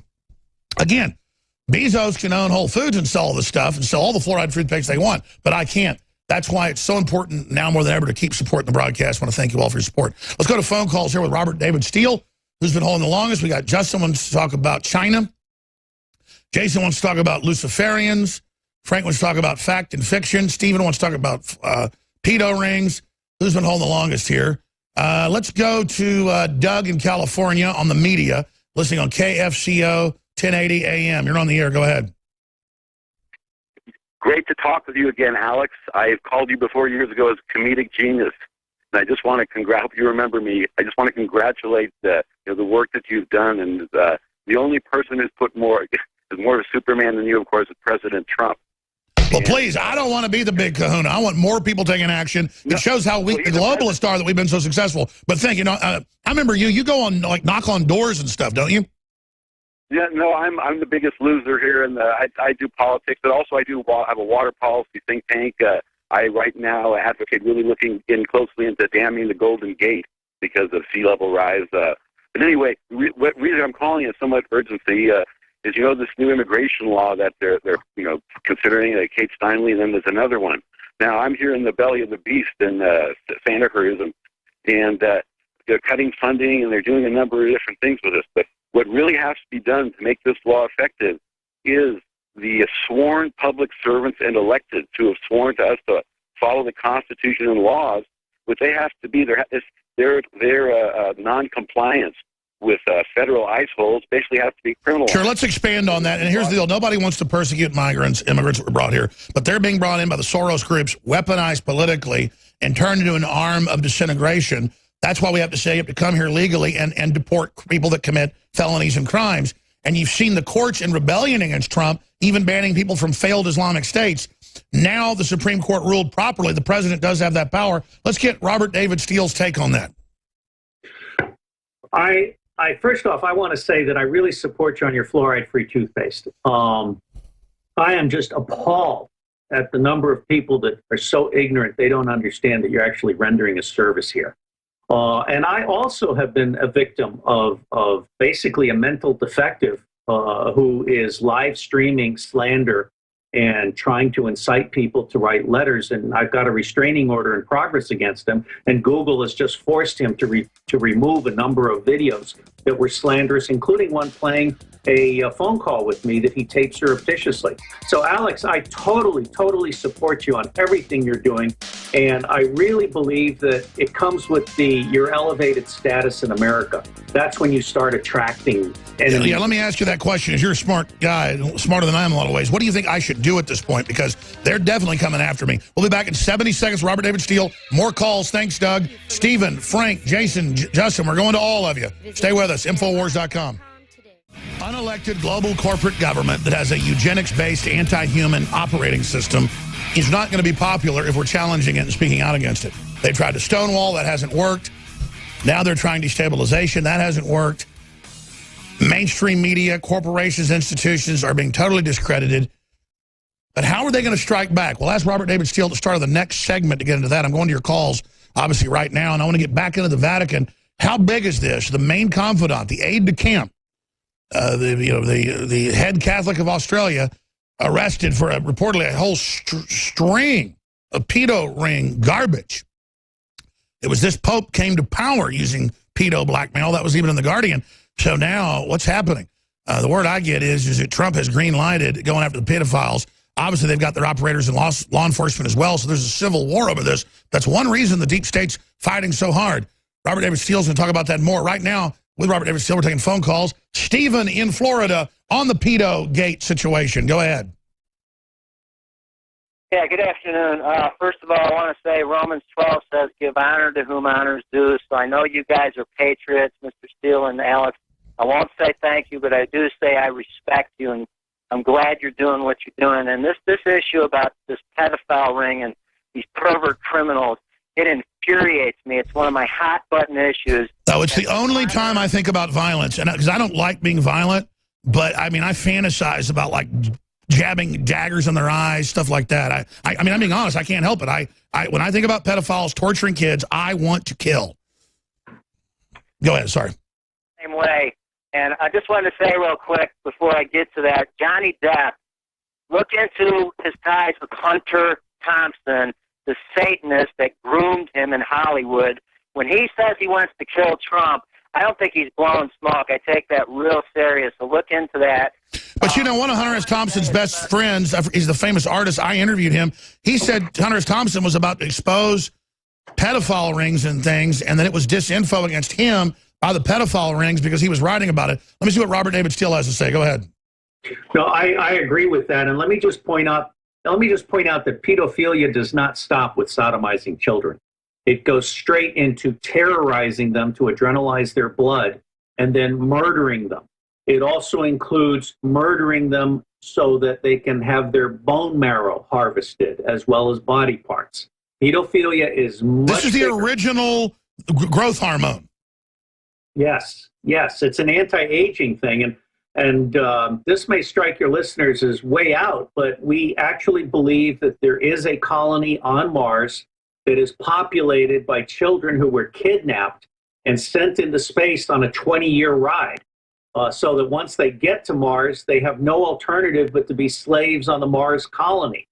There's all kinds of. Well, look, I know 90% of the NASA missions are secret, and I was told by high-level NASA engineers that you have no idea. There's so much stuff going on, but then it goes off into all that. I mean, you know, that's the kind of thing the media jumps on. But I know this. We see a bunch of mechanical wreckage on Mars, and people say, oh, look, it looks like, you know, mechanics. They go, oh, you're a conspiracy theorist. Clearly, they don't want us looking into what's happening. Every time probes go over, they turn them off.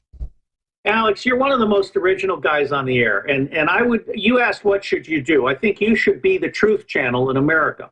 And I think you should really try to systematically put guests on that Donald Trump is not listening to because they're being blocked from him.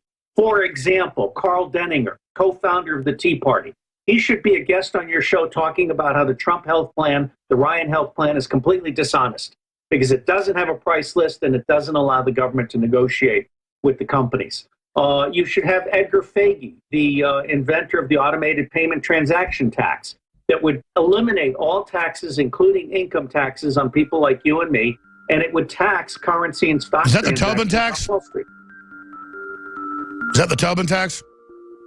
I don't think so. It's similar. It's a tiny fractional tax on every transaction, including internal corporate transactions where a lot of money laundering goes on. Well, I don't know about Mars bases, but I know they've created massive thousands of different types of chimeras that are alien life forms on this earth now.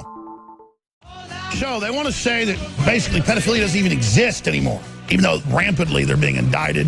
The heads of Penn State, the Sandusky Sun, the Catholic Church, number 3 in the Catholic Church, number 2 to the Pope. I mean, his main aide-de-camp indicted for running mass child rape operations, reportedly.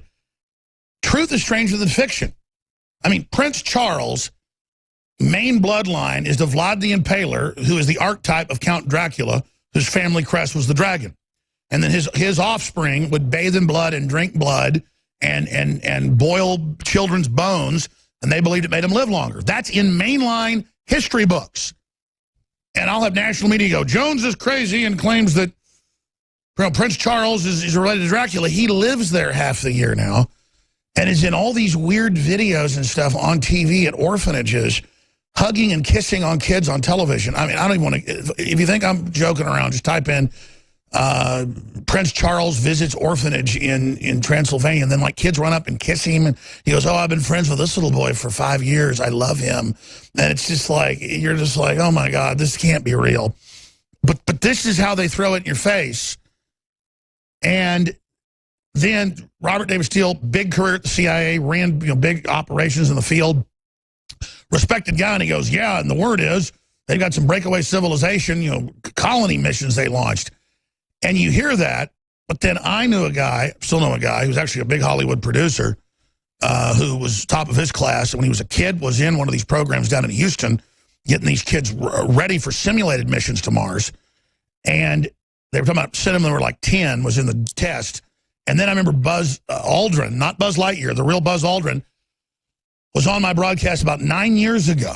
And he told no one else this but me. Later he got asked about it and said some of it on C-SPAN. This really happened. People thought it wasn't the real Buzz Aldrin.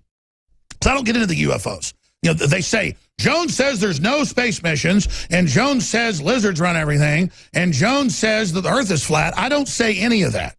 I say there's more space missions than they're telling you. That's admitted. So we're going to go back to our guests, your calls here in a moment, but you can Google Buzz Aldrin says, look at the moon of Mars, and says there are obelisks on Mars.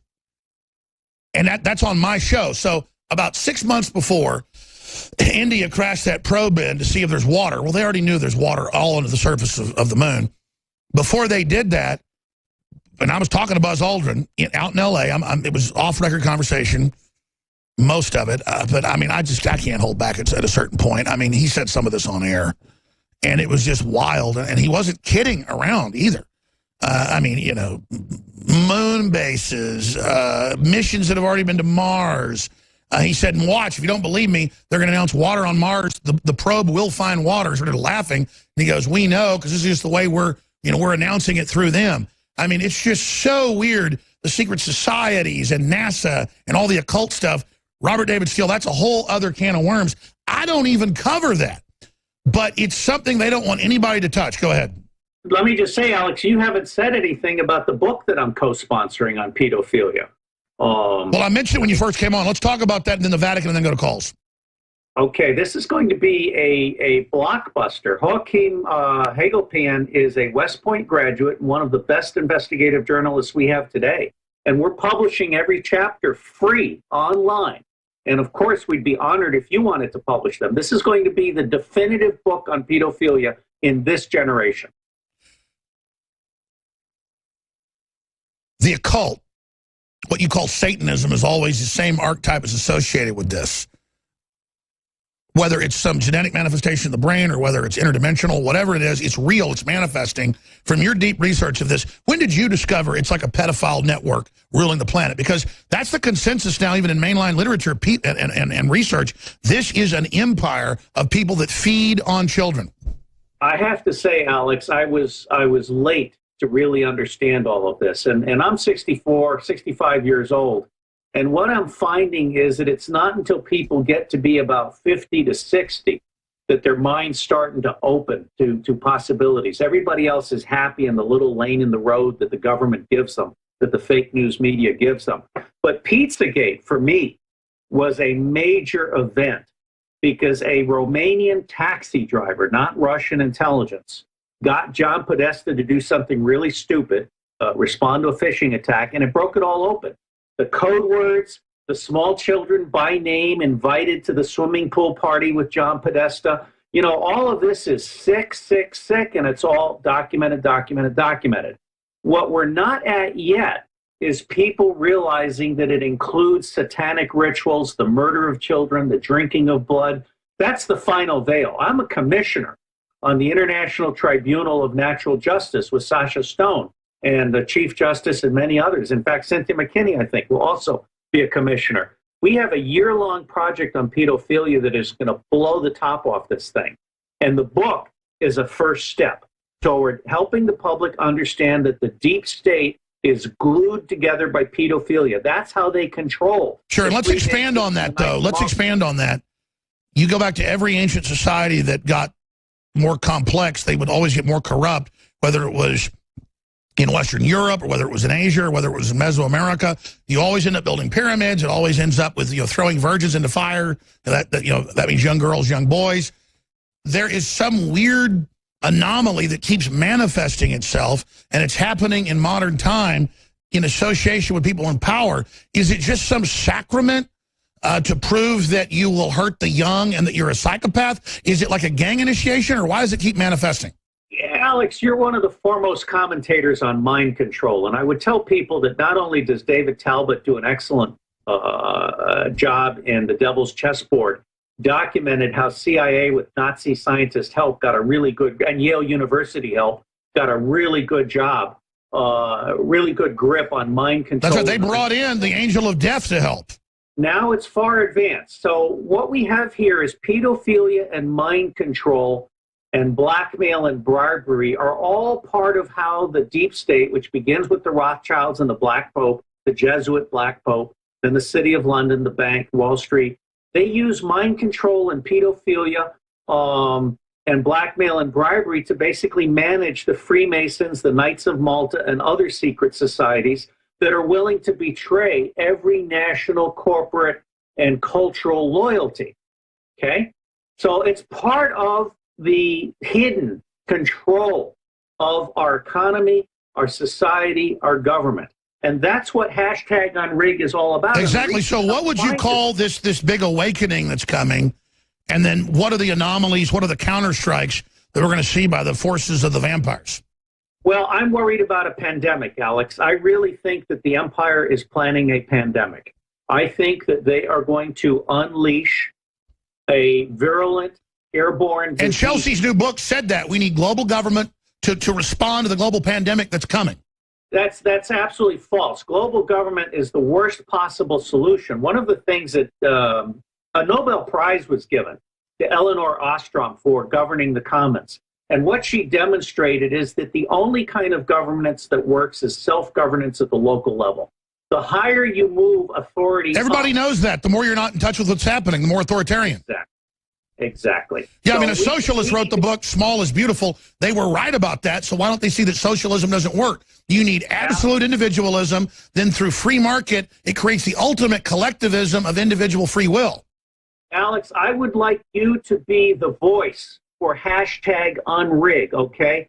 This is respecting the flag. This is the international distress symbol. No, I agree. You're on July 3rd. We'll talk about it with Cynthia. I admire her exposing the pedophile rings. And remember, in Congress, she exposes it, and the Secretary of Defense didn't even deny it. He admitted it was going on.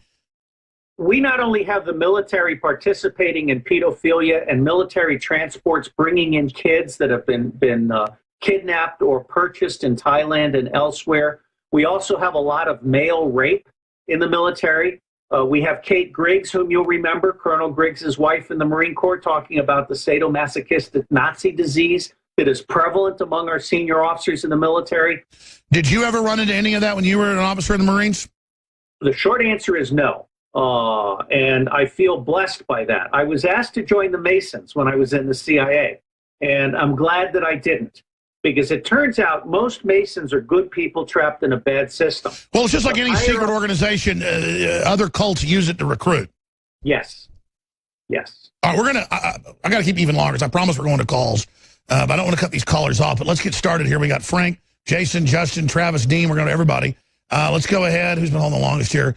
Justin in Alabama. Let's shift gears into China. Go ahead. Hey, Alex. Man, awesome to talk to you and Mr. Steele. While I have you here, man, I was just thinking with the Russia narrative dead, would it be a great idea to go on offense and talk about China's involvement in our election? It's connected to so many things. That's a great point. Well, let me ask Steele this. I mean, I think we've turned the corner. I think the Russia thing is starting to die. Do you agree with that? Yes, I agree with that. And let me respectfully point out to your guest, the only person that hacked the U.S. election was Hillary Clinton. She stole 13 state primaries from Bernie Sanders. Exactly. Electronic fraud. And only Trump's talking about it. Sanders won't even do it. Oh, Sanders is a sheepdog. I mean, the People's Party is sheepdog 2.0. And one of the reasons why I feel so blessed to have Cynthia McKinney as my partner and co-founder of #Unrig is she is everything I'm not. I'm an alt-right white male. She is an alt-left black female. And what we're trying to do is reach out to the Sandinistas and reach out to the Trumpistas and bring them together and say, let's move beyond Trump and Sanders. Let's restore. Well, you know why McKinney's good? The way they destroyed her, they lied about her because they're scared of her because she has so much courage.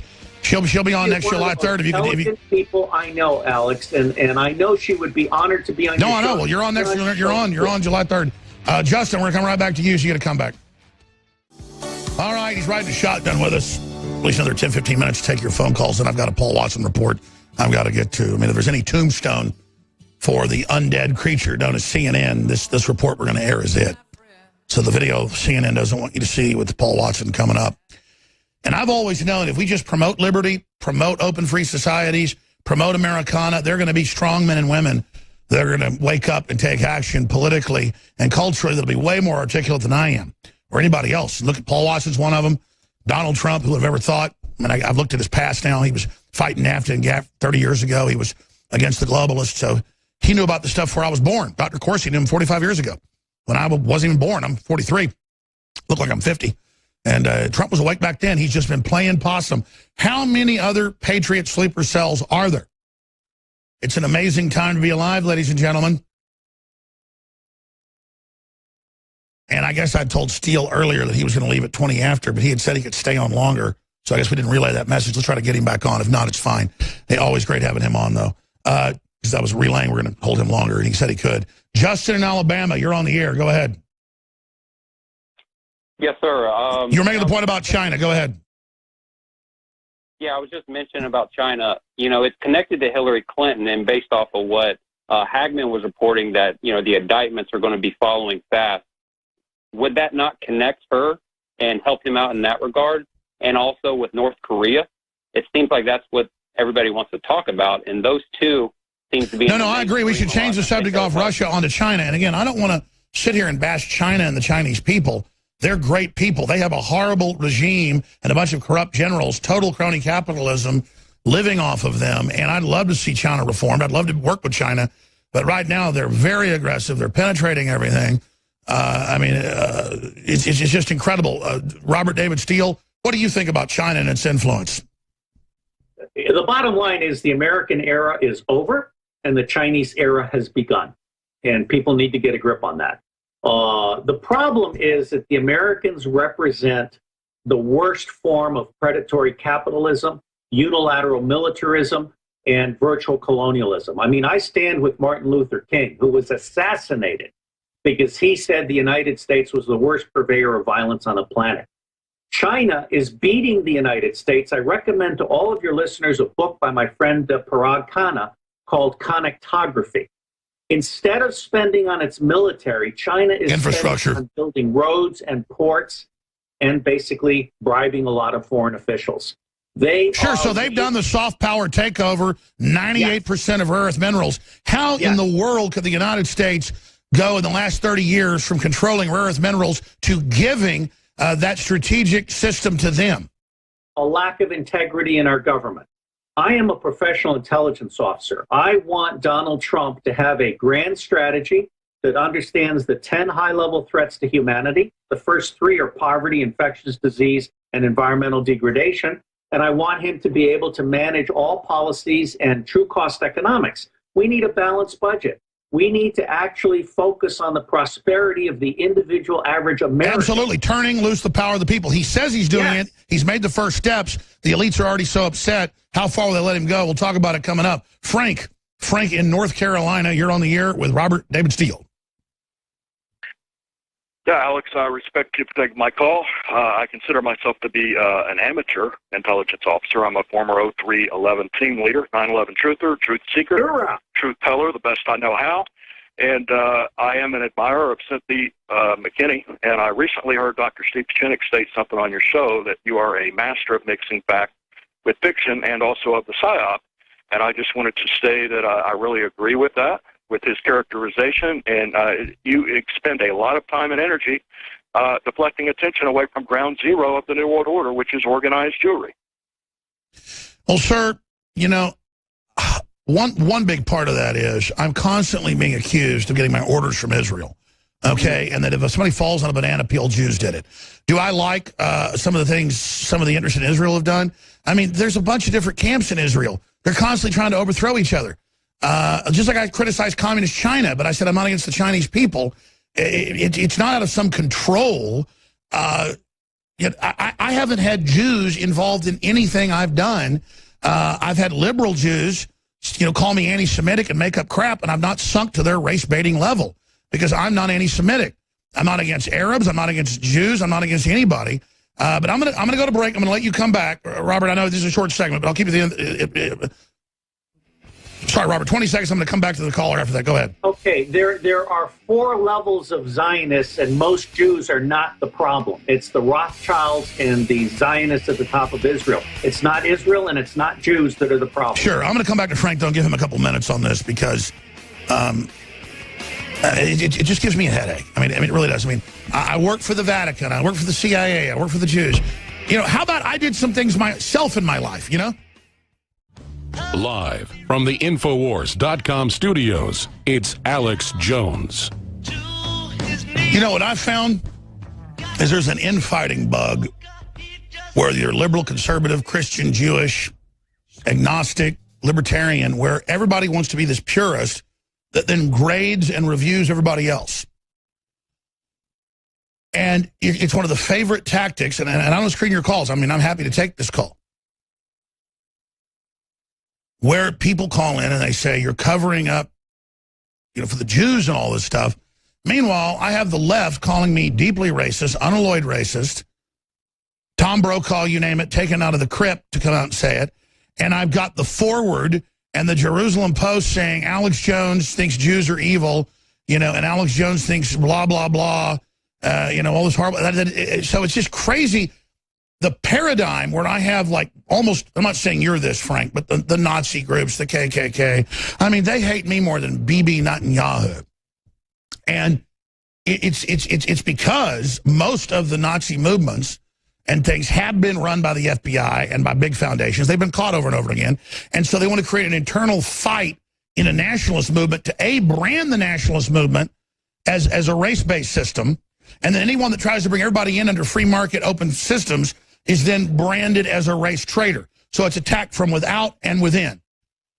And then people want to feel good, like they can call in and they can say to the Alex Jones, you're not pure, you're a fake. I agree with Steve Pacinic, and he says, who says you mix truth with, you know, fiction. That's not what Pacinic said. He said I can come in with narrative and archetype and things and storytell and then bring in the news, parables, examples, parallels. All I've got is my integrity. And I have the most open show of different diverse ideas. And I'm not here even defending myself. I care about Frank. Frank's been calling in, you know, off and on for like 10 years. If I remember his voice right, I have a good memory. And it's basically always the same deal. Dude, all you got to do is you want to get on the air and say stuff about Israel or whatever it is, you're going to be able to say it. Nobody screens your call. And just say that. It's like it has to be like, but oh, let's add Alex Jones in because he's covering it up. If I was covering it up, bro, I could snap my fingers and have them sit there and interrogate people and hang up on folks, or I could plug in. We got digital phone systems, caller ID. We don't even do that. And I could have your numbers in there and know that's what other talk radio does. That's why they talk to you 3-4 minutes before you get on air. We're not screening your calls. What is it about that integrity you don't understand? Okay. See, if you want to say something Israel, that's, I mean, I think I even heard you when I was off last week call in, or somebody sounded like you, and like, Jones didn't cover the USS Liberty. I made a film about it. I had the captain on before he died. I had the chairman of the Joint Chiefs on. I had the head of the Judge Advocate General on. I've done probably 100 shows on it. I'm dealing with World War III with the Russians right now. But again, it's just this little power trip. And it's not that you hurt me. You hurt yourself. as a man to try to count coup on somebody and to say things about somebody that didn't do it. In fact, it got the white supremacists and people, I mean, we're talking about panties in a wad. When I made Fabled Enemies showing how Israel, the U.S., and other governments were actually funding radical Islam and staging terror attacks from the documents. I mean, they thought it was the end of the world. And that's because the ADL and Southern Poverty Law Center handlers, like we know ran Elohim City, are pissed. So the real intelligence operatives, like people go, oh, Alex must work for the CIA. I am so proud. I did this myself and with my listeners who get the credit. I am so proud that I'm organic. I am so proud that I'm not associated with any of this. Can I pick the phone up and call current, former CIA? Can I pick the phone up and call senators? Can I pick the phone up if I need to and get a call to the president? You bet I can. But the point is that I'm who I am, Frank. Now, I don't want to piss on our other callers and not get to our guest who's holding, Robert David Steele here, who will have his own comment on this in a moment.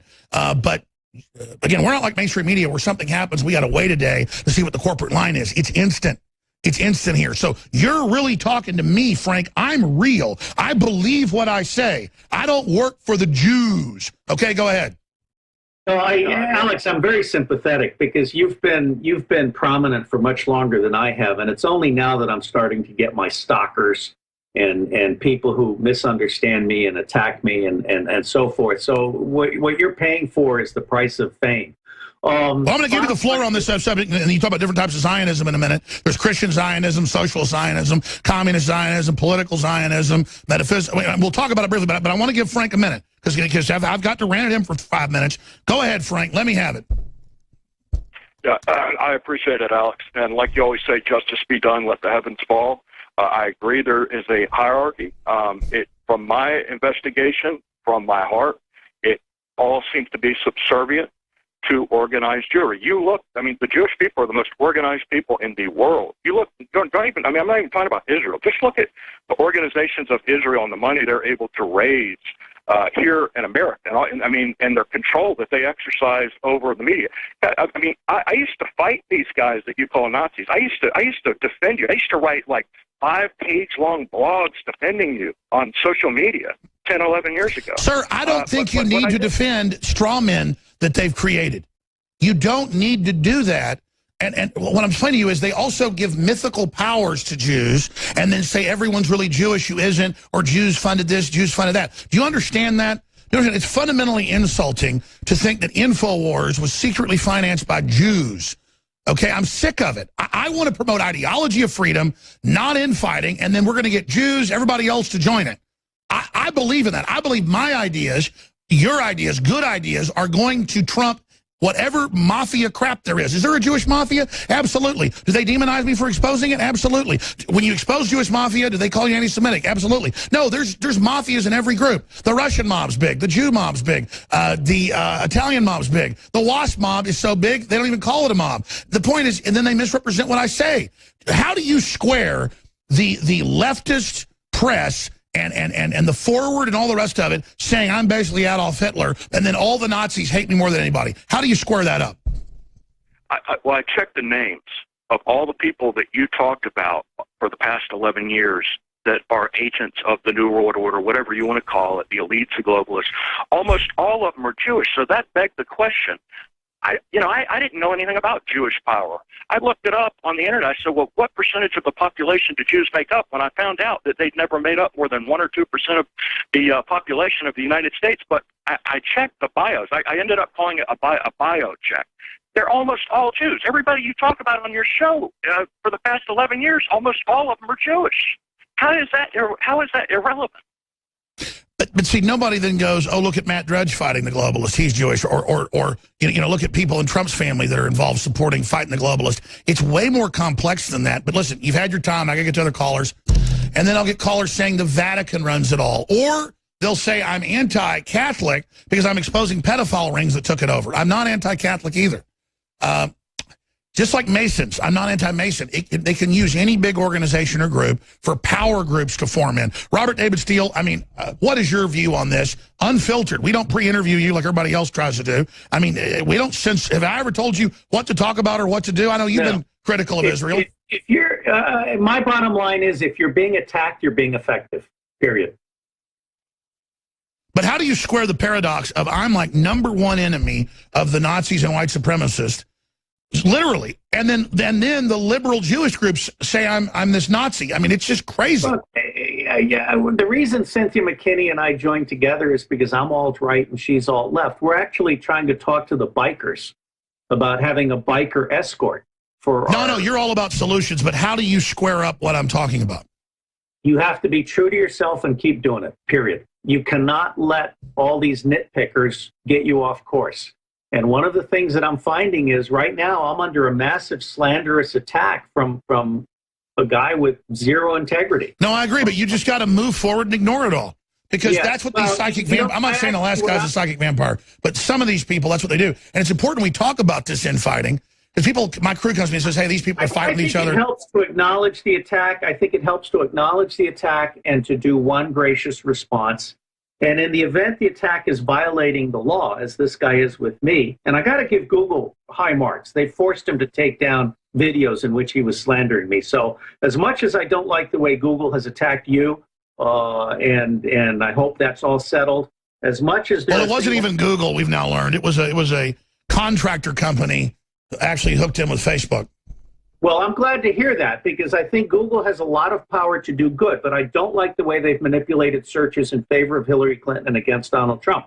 But having said that, Google, I will say now publicly, Google did well by me in the last 48 hours in ensuring that videos that slandered me, that were illegal and obviously legally actionable, were taken down. So God bless Google, God bless Donald Trump, God bless Alex Jones. Alex, this next 90 days could be the second American Revolution, and you could be one of the leaders. Or I'm going to have you back. I know you're all hyped up about this, and it's great. You know, your whole hashtag deal, then that's wonderful. But what I'm getting back to is, or it could be World War III. What do you make, and we're going to the calls, of the brinksmanship of our ambassador to the UN signaling any other problems in Syria, we're going to blame Russia and attack your forces, and Russia says, okay, we're ready to go to war. That is bad. Nikki Haley is a bimbo. She is being badly briefed. I mean, she's a nice lady. I'd love to have her have a decent intelligence briefing, but she's clearly not getting it. Well, let's briefly talk about how this, because you're an expert on the Middle East. You started for many years. I mean, clearly, you blow up some more Russian aircraft. They go ahead and shoot down your aircraft. Then heavier weapons get used. Then, boom, a tactical nuke gets used. And then the ICBMs get launched, the subs launch, and we're all dead. There is no congressional authorization for war with Russia, nor will there ever be. We have 11 presidential wars now. Most of them started under Obama. Donald Trump should be closing all of our military bases overseas and bringing our military home. Problem that Donald Trump has is he doesn't have the political base to show a pair of balls in dealing with the deep state. So I want Donald Trump to leave Washington and grow a pair of balls that is backed up by 60 to 70%. Oh, wait a minute. I think he's probably grown King Kong size, but I mean, I get what you're saying. Tell me, do you know this personally? I mean, his action is what I'm saying. Hey. Donald Trump is not standing up to the deep state. He is being chumped. I want him to stand up to the deep state. I want Donald Trump. Well, why do you think the Democrats are suddenly running scared on their Russia fable? Well, so are the Republicans. The Republicans want a war with Russia just as much as the Democrats do. No, I know that, but I mean, clearly Trump is winning more and more of his agenda points. Let's go to another phone call. Everybody's been holding patiently. And I apologize going off down the route of the stupid Israel stuff all day. Gosh, I'm so sick of it. Let's go ahead and go. I just want everybody to be free.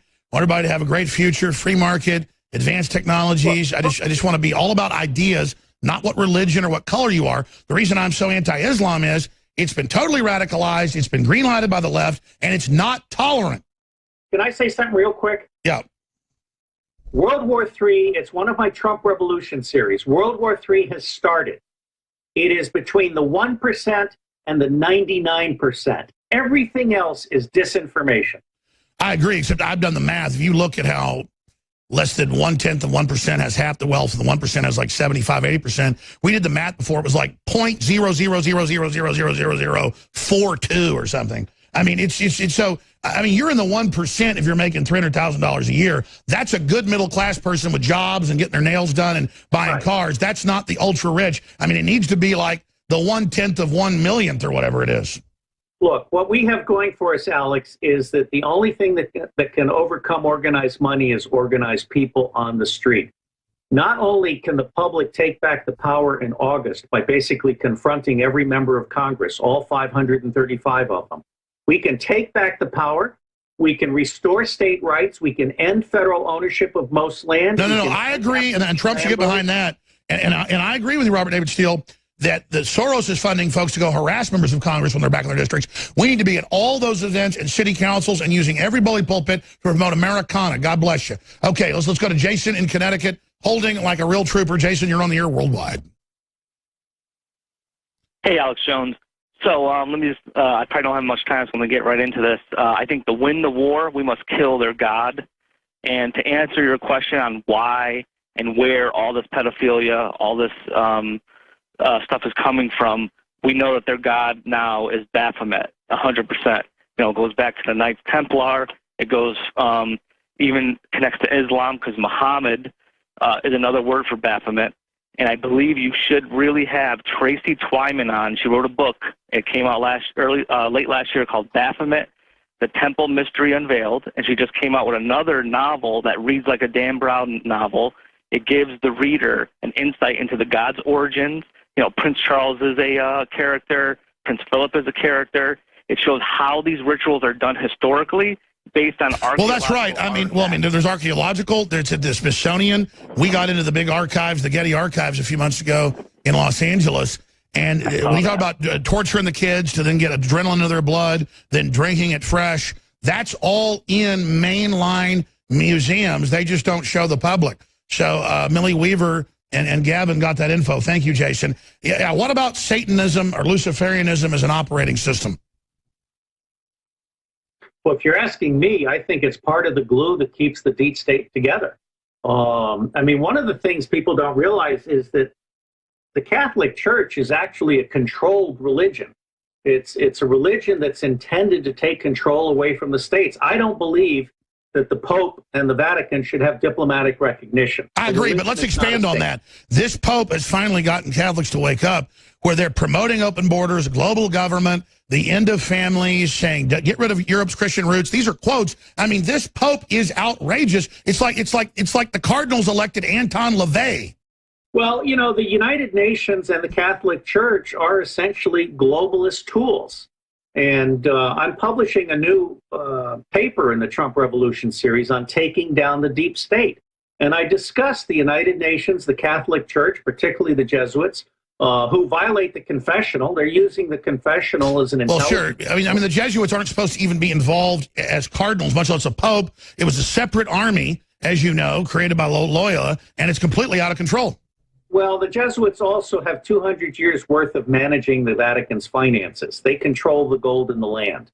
And I don't have any direct knowledge, but I'm reading voraciously. And my bottom line is we, the people, need to end the power of all foreign agents over our government. And I agree. We hear about Russia involved. What about having the Vatican involved in our election, the Pope against our president? That is foreign meddling. Right. Exactly right. I totally agree. Talk about separation in church and state. What about a foreign power, a foreign religious power coming in? I agree we should have separation in church and state. We shouldn't have a government-certified religion. We have freedom of religion. So what is the Vatican doing? Let me also tell you that I believe that any congressman that signs the AIPAC pledge should be fired. Well, I know this. Again, exactly. I'm not against Israel itself, but absolutely. Why does Israel get to be involved in our internal affairs when other governments aren't supposed to be? I don't care who it is. Kennedy was assassinated in part because he was about to force the issue of every Jewish organization receiving funding or direction from Israel being required to register itself as an agent of a foreign power. We're going to go to break right there. We're going to come back. All right, John Rappaport's coming up. He wrote a powerful article for InfoWars.com today looking at the 10 ways mainstream media lies. I meant to read it today, go over it, but I didn't. I'm sure he'll be covering that. There's a Paul Watson piece that destroys CNN. I haven't aired yet and premiered. We'll do that at about 6 or 7 after next hour, and then Rappaport will come on about 15 after. So that's coming up. We're going to go to a caller that disagrees on Trump's priorities, and then Dean, Travis, Chris, and a few others. Before I do that, we have fluoride-free, high-quality toothpaste made by the biggest organic manufacturer in the country. They're the folks that supply Tom's of Maine. So it's that high-quality toothpaste, but it has iodine, the clean, pure iodine added, and the Nano Silver. Super Blue is back in stock, the bubblegum flavor that doesn't have the tea tree and stuff that tastes too strong for the kids. That's not back in. That's been sold out. So, again, that's got 4.8 stars, thousands of reviews. InfoWarsLife.com, InfoWarsStore.com, or 888-253-3139. We have free shipping throughout the store. I'm extending it into July 4th. And we also have a lot of other big specials in the July 4th mega special deals that are going. And we have the Myco ZX, that is the Beyond Probiotic. It goes great with our bomb defense. Best probiotic out there from our research. This knocks out the yeast and candida and the fungus and all the garbage. This is a big deal. Bottom line, to support the broadcast, you cannot lose. But most folks I've talked to have incredible results. This is game-changing research, the yeast and the mold and what's happening in the gut. It's so important. So Myco ZX back in at InfoWarsLife.com. Okay. We've got Robert David Steele been riding a shotgun with us, formerly with the CIA, out on the front lines there. Let's go to who's been holding the longest here. Disagreeing is Jeremy in California. You're on the air. Go ahead. Hey, thank you. Yeah, I just wanted to call because I'm looking at both the articles. By the way, quick question that I'd like to ask your guest that he can answer after I make my statement is who nominated him for the Nobel Peace Prize, if he could provide proof or documents regarding that. The other thing I wanted to point out was that with regard to Trump tweeting out about Mika Brzezinski, my question for you is, where do you draw the line? I mean, why is that cool? Why is that fighting this back? is a seminar call? Okay, well, let me answer your stupid question, okay? Trump, they're saying get rid of his Twitter because they hate him having a direct communication. It's a joke. They do manage it, only feed spam at the top of it. They showed up begging to meet with him. Reportedly, she was bleeding and had her head tied up. It just shows what a narcissist she is. And Trump made a joke about it because they demonize him and attack him. And she said he's trying to be a dictator last week when they're the ones, promoting war in the streets. So she's saying he's a dictator, overthrowing. He makes a joke, and you say, where do you draw the line? Do you have no decency, sir? Do you have no decency, Jeremy? Like you're calling in talking to somebody with a 70 IQ, bro. So, I mean, what are you saying? Is there no decency in you, Jeremy? What I'm saying is this, is that it is important that the guy... What I'm saying is he needs to take his gloves off and get down here with the people even more and keep calling them traitors and outside powers. It's killing them, and we're killing them with the information war. They want to make it violent. They're a pack of lion scum, and it's not that Trump's even perfect, but I love his bare knuckles boxing. Anything else, Jeremy? Yeah. I think that he needs to stop trolling on social media. Oh, yeah, because it's so effective. I know. He probably needs to quit breathing, too. I appreciate your call. By the way, you're an accomplished author, researcher, great guy. I mean, you get into people being, I don't think you want to be nominated for a Nobel Peace Prize now. They're kind of a joke, but since he asked that question, go ahead. Yeah, sure. All of the information is at robertdavidsteele.com. But it doesn't even matter. I'm not saying you're not a prominent guy, and you have been promoting peace. The point is Obama was given one of these things, so I don't think you want one. Well, actually, I want to help Trump, Putin, Xi, and Modi earn the Nobel Peace Prize, even though the Nobel Peace Prize has been demeaned. I mean, any prize given to Henry Kissinger and Barack Obama. That's right. Stay there 5 more minutes. What about the alliance with, since you mentioned the Prime Minister of India with Trump, let's talk about that. Back in 70 seconds, hour number 4. Spread the word, InfoWars.com. It is an act of resistance. Spread the link, InfoWars.com. Look, if the people just start putting out content, analyzing news, playing clips, giving common sense views of it, outside of talking points, but what actually arrives on our own research, it's over for the globalist. Okay, that's the big secret here. So I nominate Robert David Steele for a Human Liberty Award, the first we're giving out, 10,000 times better than the Nobel Prize, since that seminar caller called in. Let's do 2 more calls here, and we've got Paul Watson coming up with exclusive info, and then John Rappaport. Dean in Wisconsin, and then Travis. Go ahead, Dean. Hey, Alex. Yeah, I just want to call. No, thanks. That was a good rebuttal to that, Jeremy, because, I'm saying, I just want to say about the climate accord, that was a perfect dry run. I'm going to keep on saying this when I call in if I ever get in. You just said it just right before. Compare globalism as tyranny to our sovereignty, it's over with. No one's going to be down for that. I mean, you did it, I think, on the show after Trump's speech. It was a perfect dry run explaining how that Paris Accord was a total extortion deal. Exactly. Let me, Dean. Sure, go ahead. No, and then you said the same thing on. You said it concisely, or you just said it perfectly too on the show the next day. I think I saw. Well, thank you for that. Let me get Steele's take on that. Thank you, Dean, because I want to get Travis in here. Yeah, you're going to have a corporate global government that tries to make the general public poor, and you think the public's so dumb you're going to keep it secret? Now that the facade has fallen, Robert David Steele, how do they ever set up this global corporate tyranny again? I don't think they're going to be able to. I mean, I'm worried about the pandemic, because if they do a pandemic, that definitely creates some issues. That's their Moonraker scenario to depopulate. Yes, but I supported the president on getting out of the climate change treaty. And what most citizens need to understand is that, like the Trans-Pacific Trade Partnership that the president very written in secret of, those are all about reducing sovereignty. Those are all about giving the City of London and Wall Street and the Rothschilds and the Black Pope more power. Those are all about screwing the average American for the benefit of the 1% of 1%. That's right. So is this a good sign that the Black Pope's aide-de-camp has been indicted for child rape? Yes, but they're only throwing one guy under the bus. The fact is 50% of the Catholic leadership should probably be indicted. Look, this is the sign of distress, okay? This is what every American should be putting on their lawn this 4th of July.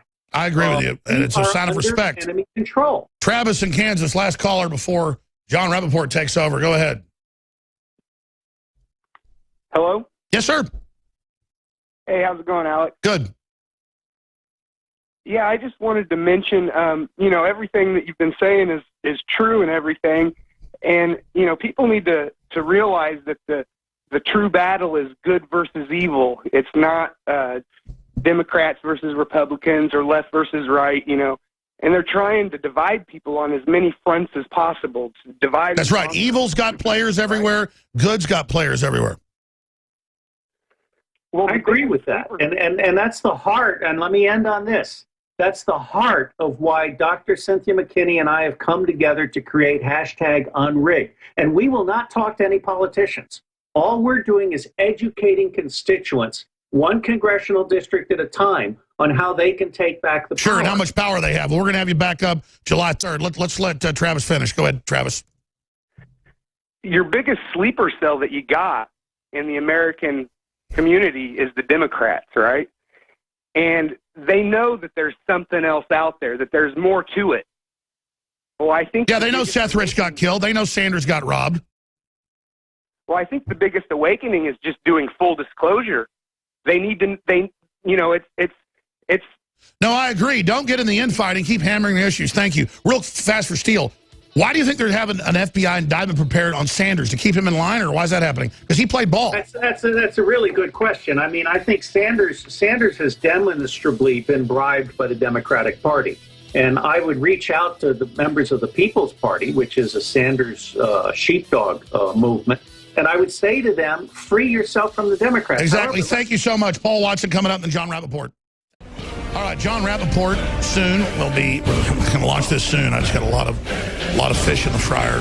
Be hosting part of his own show whenever he wants to, whether it's every day or every week. We're getting that lined up. He's about to take over in about 7 minutes. But I got behind. Here's Paul Watson's report, The Truth About CNN, that they do not want you to see. We were at such an epic moment where the entire facade of fake news that John Rappaport's been exposing for decades, he coined the term, I think, fake news first. He's had his website for 15 years. NoMoreFakeNews.com. It's now happening. The question is, I don't want to be overconfident. What's the byproduct? What do we have to look out for? My gut tells me, though, and intellectually as well, devastating victory. This is an incredible time. The Catholic Church is a giant satanic pedophile ring at the top coming out. It's all happening. This is just crazy. So here is CNN, and then John Rappaport will be joining you.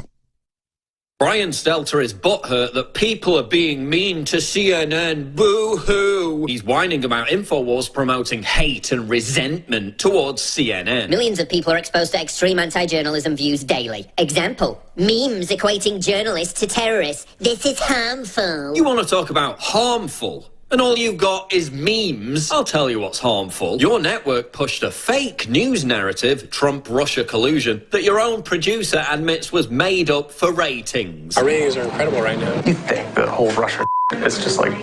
I mean, it's mostly right now. That your own top contributor admits is a big nothing burger. The Russian thing is just a big nothing burger. A narrative that pushed two superpowers closer to World War III. That's harmful. Your network pushed a fake news narrative. Hands up, don't shoot. We want you to know that our hearts are out there marching with them. That led to 2 mass shootings, riots, and a nationwide hate movement. That's harmful. Your network pushed a fake news narrative, Iraq having weapons of mass destruction, that led to 1 million dead Iraqis and thousands of dead and maimed US troops. That's harmful. Your network pushed a fake news narrative about Syrian rebels being moderate. Show the U.S., I think, that there is a significant amount of moderate rebels ready to take to the ground in Syria. That led to the rise of ISIS and an international migrant crisis. That's harmful. Your network pushed a fake news narrative about the Aleppo boy being a victim of Assad to propagandize for the invasion of Syria. We shed tears, but there are no tears here.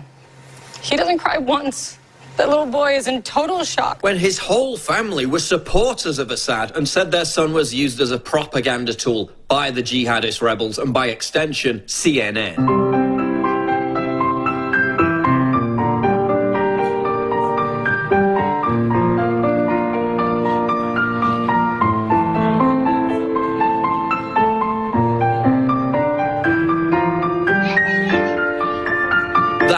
Harmful. Some of this anti-journalism, it's insidious. I'll tell you what's insidious. Your network stage managing a protest to manipulate public opinion right after a terrorist attack. That's insidious. Your network burying the truth by reporting the Michigan airport terrorist said something in Arabic when it had been widely reported for hours before that he had shouted Allah Akbar. That's insidious. Your network telling Americans it was illegal to read WikiLeaks. That's insidious. It's illegal to possess these stolen documents. It's different for the media. So everything you learn about this, you're learning from us. Your network cutting off guests who even mentioned WikiLeaks. That's insidious. Hillary Clinton's a liar. She can't be trusted. And now the two faces of Hillary Clinton are coming out. The fact through WikiLeaks that she says one thing and... Oh, no. Your network cutting off guests who mention a link between refugees and terrorism. That's insidious. 30% of their domestic terrorism cases that they're investigating are from folks who are refugees. It's important not to label all refugees bad people. That's not why I'm here. But your network pretending its own cameraman is a random man-on-the-street anti-Trump protester. That's insidious. One vote equals one vote. What's wrong with that? What's the debate? I definitely feel his passion. There's other people out here who feel the same way. Like you heard this man, very passionate about the idea. He doesn't want Hillary to stop. Yeah, Brian, you know I used to live there, and I know that guy. That's John Gurkovic. He actually went to Africa with me as a cameraman. Your network's commentator giving debate questions to Hillary Clinton in advance. That's insidious. Your network telling debate focus groups what to say to make Hillary look good. That's insidious. That America already is great, but we are great because we are good. America's great. All right, so I want to ask you, what was it about Hillary Clinton's argument that resonated with you following Donald Trump's defense of the video? She stated that America is already great, and I tend to agree with that. Your network running cover for Black Lives Matter by editing statements to turn them into the complete opposite of what was actually said. That's insidious. Don't burn it down. We need in our community. Take that to the suburbs. Burn that down. With his sister calling for peace. Don't bring the violence here and the ignorance here. Milwaukee police. Your network calling Milo Yiannopoulos an extremist. That's insidious. Most journalists try to be fair and right. When screw-ups happen, corrections are made. Screw-ups? Really? screw-ups. A Harvard study found that CNN's coverage of Trump was 93% negative. 93%. 13-to-1 negative to positive stories. Is that just a screw-up too? Whoops, we just did 13 negative stories on Trump again. What a coincidence. Oh well, just a screw-up. That's not a screw-up. That's bias. That's not fair and right. That's having an agenda. Look, I'm biased, but I don't claim to be neutral. I don't claim to be an impartial journalist. The fact that you and everyone else at CNN is still claiming to be impartial is an insult to our intelligence. Your boy Jim Acosta whines every week about how Trump and the White House take questions from conservative media. Like, how dare they allow anyone to break CNN's monopoly? Here's a guy who got caught tweeting fake news about Trump not visiting Scalise in hospital. Every chance he gets, he's bitching about Trump. He's not fair. He's not impartial. He's not a journalist. He's an activist. Just be frigging honest about it. You wonder why there's all this hate and resentment towards you. It's not because people hate all journalists. It's because you lie all the time, you push an agenda, and you get caught. But then you have the arrogance to still claim that you're impartial. You have the arrogance to point the finger at us as the reason for you being reviled. You have the arrogance, after all this, to still claim you have the moral high ground. You don't have the moral high ground. People hate you because you lie about huge things. You lie about things that cause wars and violence on the streets. That's why people hate you. They're not anti-journalism. They're anti-fake news. They're anti-CNN. And you earned that hate because... Oh, no. And now, John Rappaport reporting.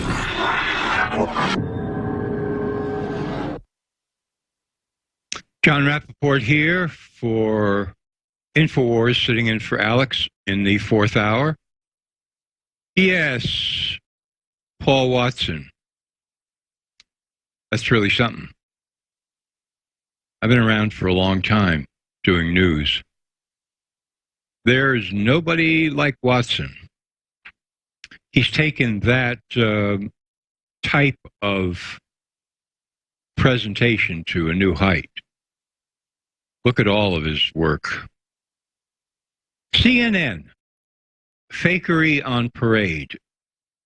There's a story running right now on Breitbart saying that, according to Twitter audit report, 17 million or 50% of all CNN Twitter followers are fake. 17 million fake Twitter followers. That's the result of Twitter audit report. So ask yourself, how does that happen? I mean, if you wanted to get 17 million fake Twitter followers for yourself, how would you do it? What would you do? How would you work that out? I don't know, but you'd have to have some help, don't you think? I don't think you can just press a button in your house. No, you're right. Twitter has to be involved. I mean, yeah, how else can you do that? So obviously, CNN has some kind of a deal going, right, in order for them to be able to do this, to amass 17 million fake Twitter followers. I don't think it's just, hey, we're CNN, and guess what happened last night? We don't know how. We just got 17 million new Twitter followers. I don't think that's the way it works. I don't think so. So the fakery doesn't quit on every single possible front. And one of the things that Watson was saying there on his fantastic video, the Chris Cuomo dunce report on CNN. Remember that moment when he said, well, it's illegal. This was during the presidential campaign. It's illegal for you or me or anybody in the public to possess, I think he said, possess, right, the John Podesta emails that WikiLeaks released, you see. Illegal, but we, the media, he said, we can do that. That's okay. And then we give you the information. It's filtered through us at CNN. And then you know it's okay. So what he's actually saying is, we'll tell you what's good for you. Because we know what's good for you. And we know what you should know, and we know what you shouldn't know. Because we're CNN. I mean, these people think that way all the time. Talked to many, many mainstream reporters over the years.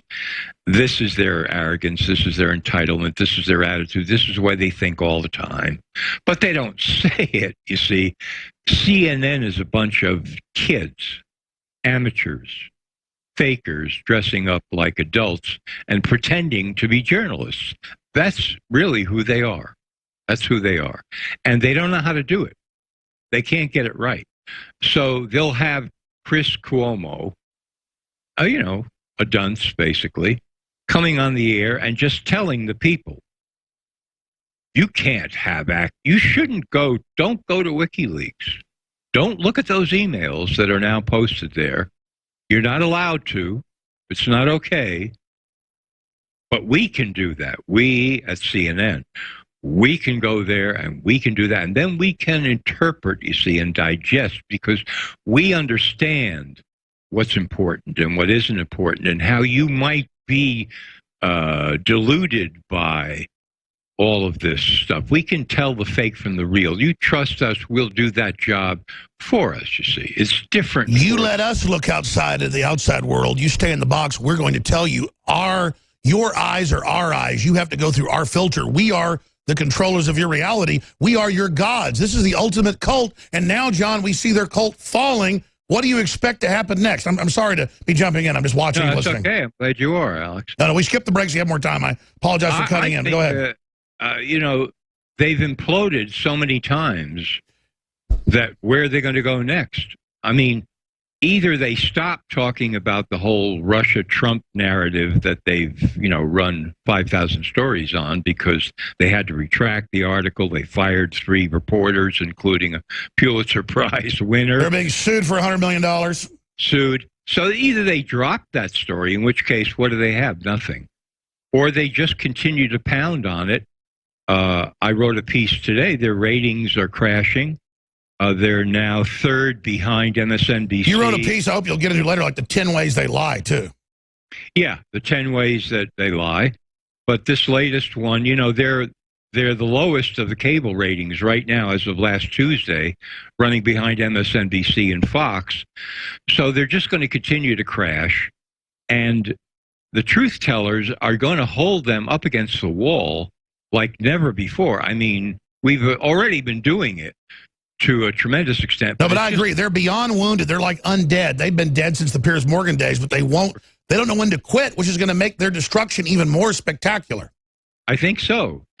Because they're going to be thinking, we have to do something completely outrageous in order to get our audience back. What is it going to be?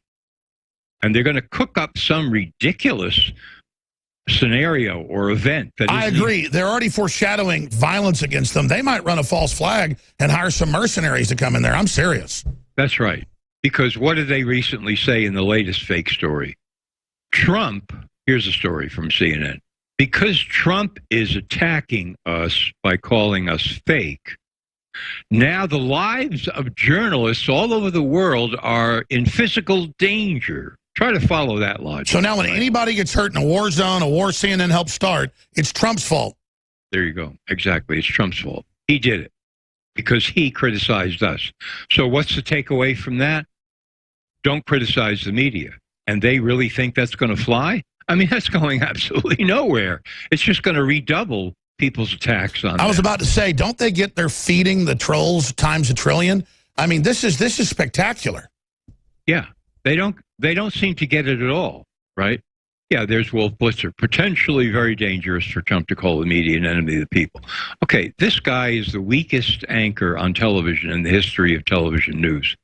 He can't even say that he's doing the news. He has to call the news the Situation Room.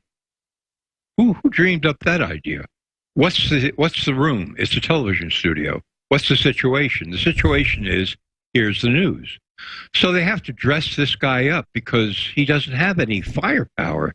He has no energy of his own.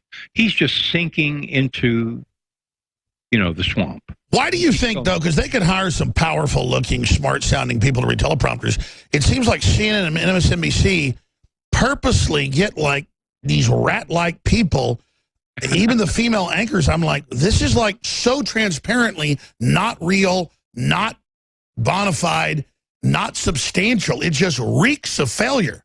Yeah. It's like they designed themselves to fail. This is what we're going to do. Because here's a 24-hour-a-day, 7-day-a-week news channel, CNN. Where's their news? They just have one kind of vague, drifting, idiot's delight show after another, and then, okay, it's time for the news. Okay, give a few minutes to that. Back to another panel of 15 people sitting around, talking over each other. I mean, you would think, like you said, Alex, they would have, here's our newscast, and this is our guy, or our woman, or whoever, and they're substantial, but they don't have that. They're designing themselves. They've always designed themselves, as far as I can see, to fail completely, just like... And I'll tell you why. They got sick of Dan Rather and Tom Brokaw and Peter Jennings. Even though they were controlled, they didn't like the celebrity of the newsman or woman. So if you remember, right after 9/11, they went to these panels and people because the corporate guys want total control. They're so narcissistic and competitive, they don't want a star to deal with. They just want empty suits to read off a machine. Exactly. And the other trend, I would say, is... we're going to be, our network is going to be more democratic. We're going to give more airtime to different people. We don't want to have the one voice, the one face of the network. We want to, spread it out and give everybody a chance and so forth. And so, they die. That's the way you die if you're that kind of an operation. That's right. There's no identity because...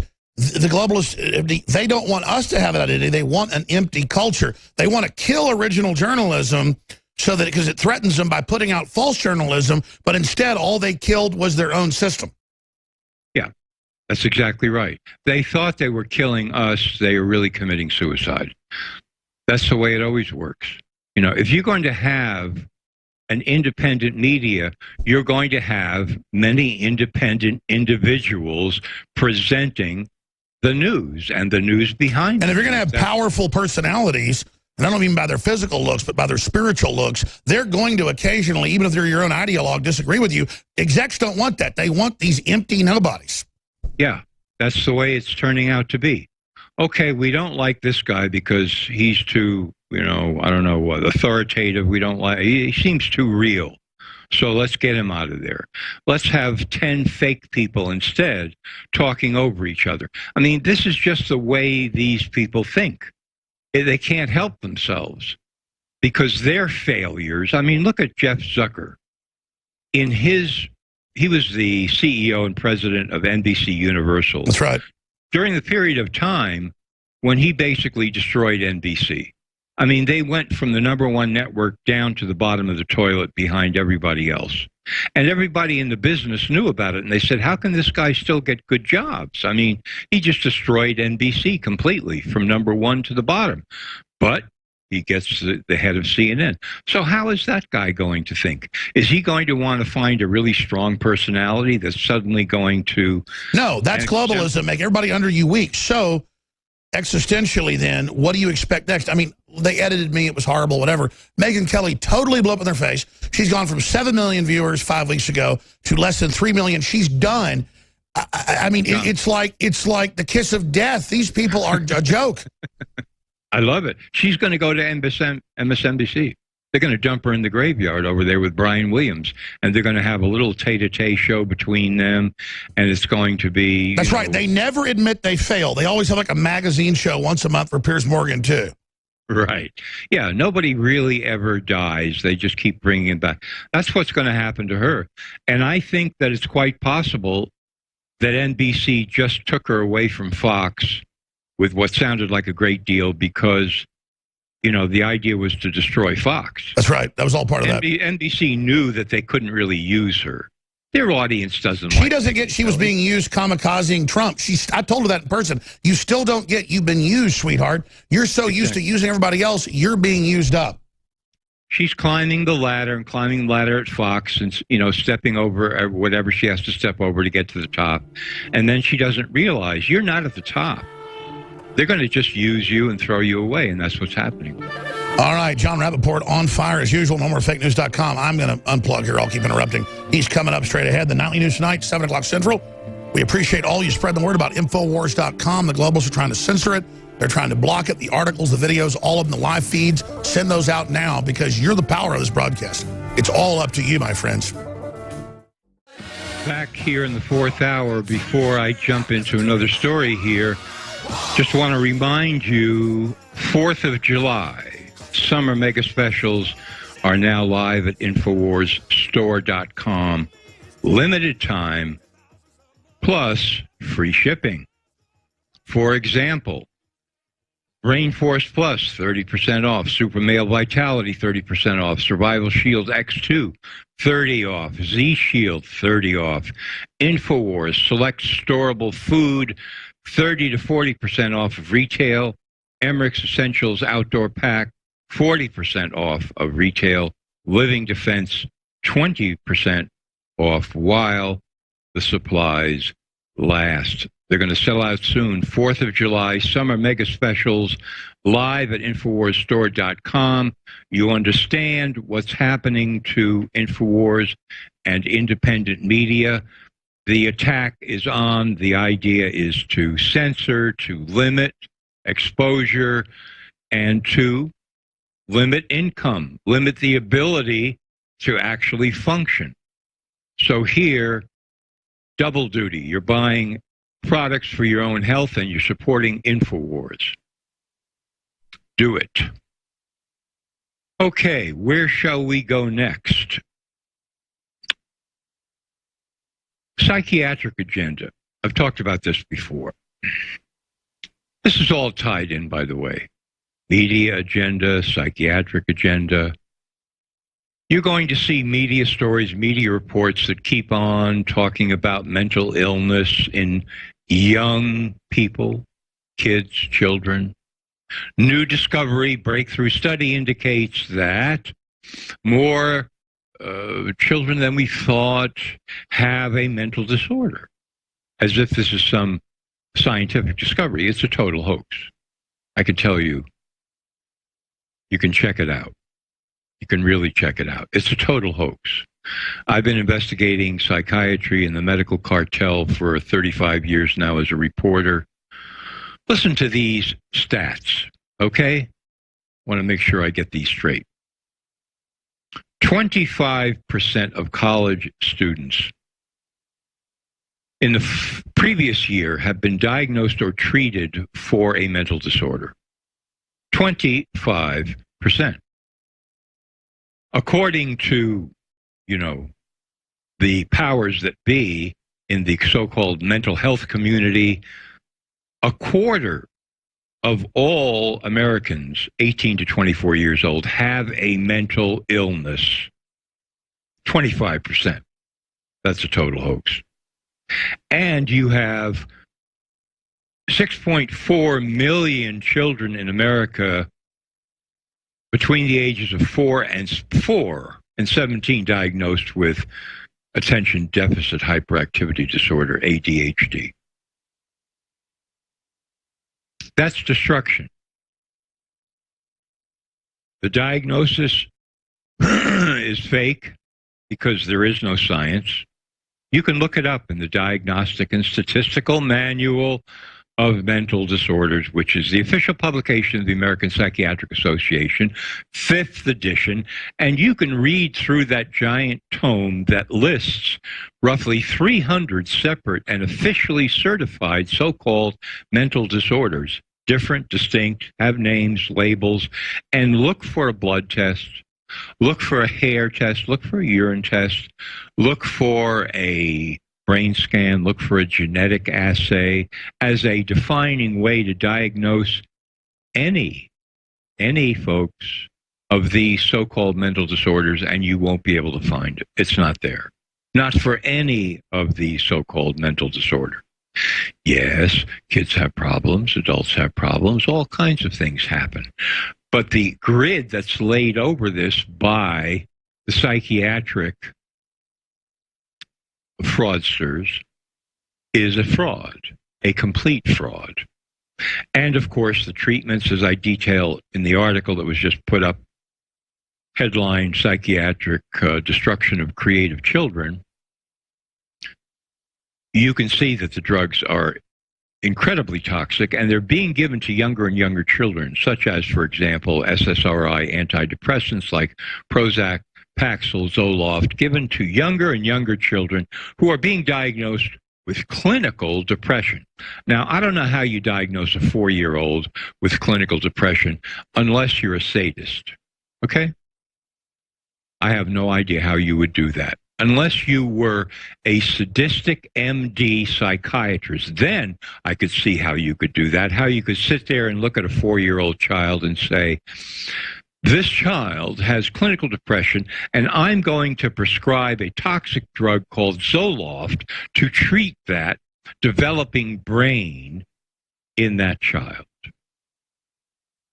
And of course, these antidepressants have been linked to so-called suicidal ideation, suicide, violence, and homicide. That's great, huh? What kind of a person does it take?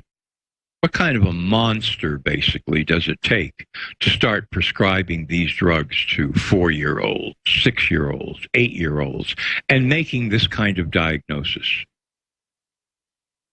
Another very popular one, of course, is now the trend, which has been exposed, by the way, as total fraud, total sadistic fraud, diagnosing younger and younger children with bipolar disorder, used to be called manic depression. And the drugs for that are just brain hammers, valproate, lithium. Look up the adverse effects. Look up the adverse effects of those drugs for yourself. Just check it out. It's all there in the literature. And then just imagine a kid, 6 years old, being diagnosed with manic depression, bipolar disorder, by a supposed mental health professional without any test whatsoever. No physical test, no blood test, no urine test, no genetic assay, no brain scan, no anything. This would be like you. Okay, imagine this. Come on, get with it. You're going into a doctor's office and he says, so what are you feeling? How do you feel? What do you think? Blah, blah, blah, back and forth. And after 5 minutes, he says, you've got cancer. You say, what? Yeah, you've got cancer. It's obvious. What do you mean? You're going to run a test on me? You've got a blood test, something? You're going to do x-rays? You're going to, no, we don't need to run a test. I can tell from, in fact, just hold on a minute. And then he opens the door, and a few other doctors come in. Now they're a committee. And he shows them their notes on the conversation he just had with you. And he said, what do you think, guys? And there's like 4 guys there, and 3 of them say, well, this patient obviously has cancer. That's you. And the 4th one says, I'm not sure. Well, 3 out of 4 is pretty good. So we say you've got cancer, and now we're going to give you chemotherapy. Most toxic drugs ever invented. Chemical warfare, basically. It's kind of a toss-up whether the chemo will kill the tumors before the chemo kills you. We'll see. Okay, you've got cancer. How would you react to that? Say, well, that is the setting in a psychiatrist's office. No tests, just a diagnosis of a child saying to the parent, okay, this is what we got here. This is what we got.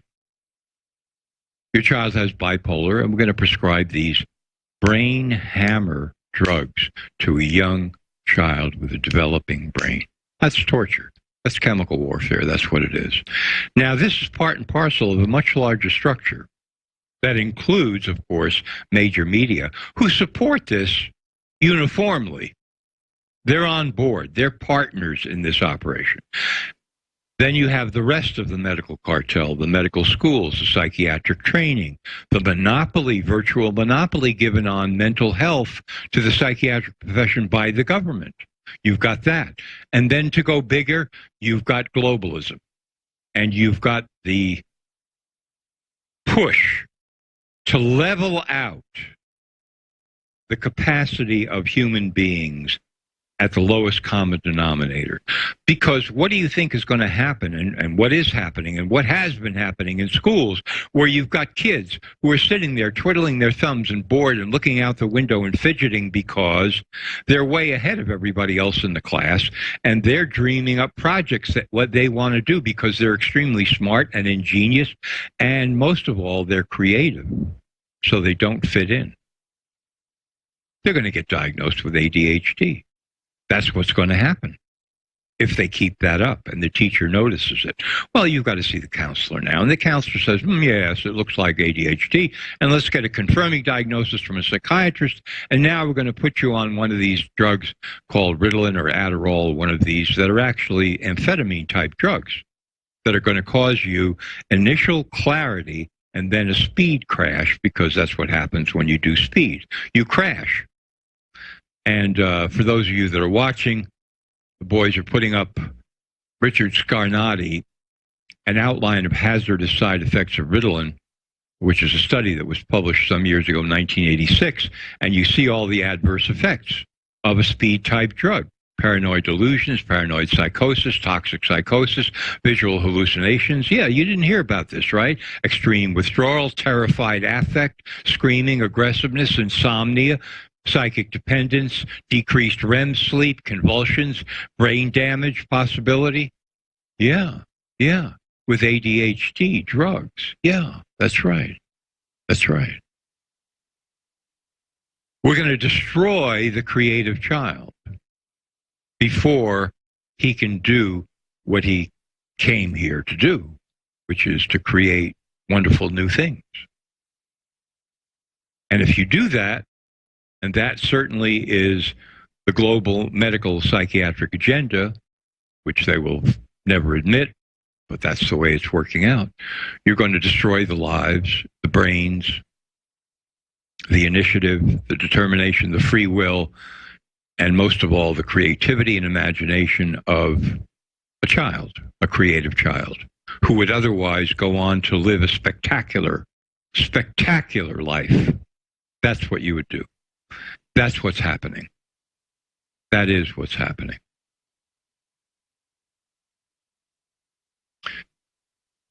My blood boils when I get onto this subject. Really boils. Why aren't these people put in prison? Why aren't they carted away and prosecuted by the Department of Justice? That's what the department is there for, right? That's what this is supposed to be all about, delivering justice. You're torturing a child. We're not going to let you do that.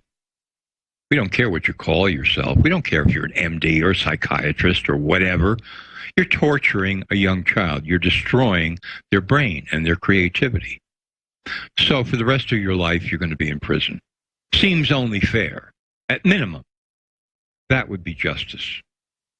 Oh, well, we never thought we were doing that. And it never occurred to us. And the studies and the blah, blah, blah, blah. Yeah, well, we've exposed all of that.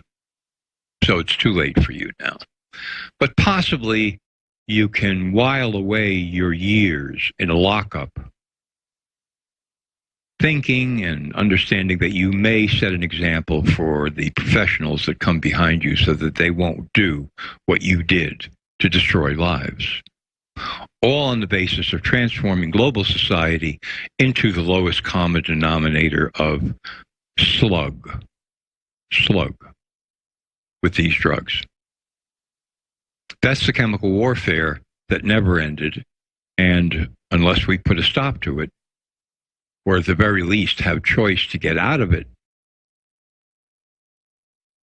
it's going to go on apace. That's what's going to happen.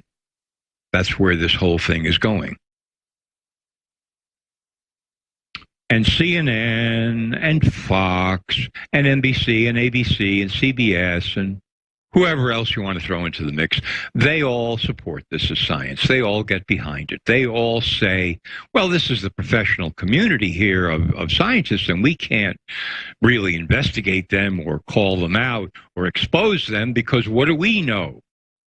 This is the attitude of helpless, disgusting victims in the press. Those who are the victims, but then there are other people in the press who know exactly what's happening. They're the shills. They're the assets. They're the agents who have invaded in order to support this global psychiatric agenda. A word to the wise. Okay, I just want to remind you, free shipping. Free shipping store-wide at InfoWarsStore.com. Free shipping on the entire InfoWars store catalog at InfoWarsStore.com. On all supplements, water filters, gear, seeds, DVDs, books. Help support the operation and get the best high-quality products out there. Visit InfoWarsStore.com and take advantage of free shipping store-wide for a limited time. That's get free shipping store-wide on the catalog, the entire InfoWars catalog. And continue to support InfoWars and, by extension, independent media, because we are the people, and you are the people who are standing up against the CNNs of this world and exposing their crimes. That's what's happening. And it's happening at an accelerated pace. It's not slowing down. That's why they're so hysterical. I mean, they've gone and spun completely out of control now at CNN. You can see that. They accepted the resignations of 3 reporters, including a Pulitzer Prize winner, for the fake article they published about Anthony Scaramucci, Trump buddy, claiming that the Senate was investigating Scaramucci for his connections to a Russian investment fund. They retracted the article, accepted resignations from 3 reporters, fired 3 reporters. Fired 3 reporters. That's a big deal for a big-time network to do. Boom, you're gone. Boom, we can't handle this anymore.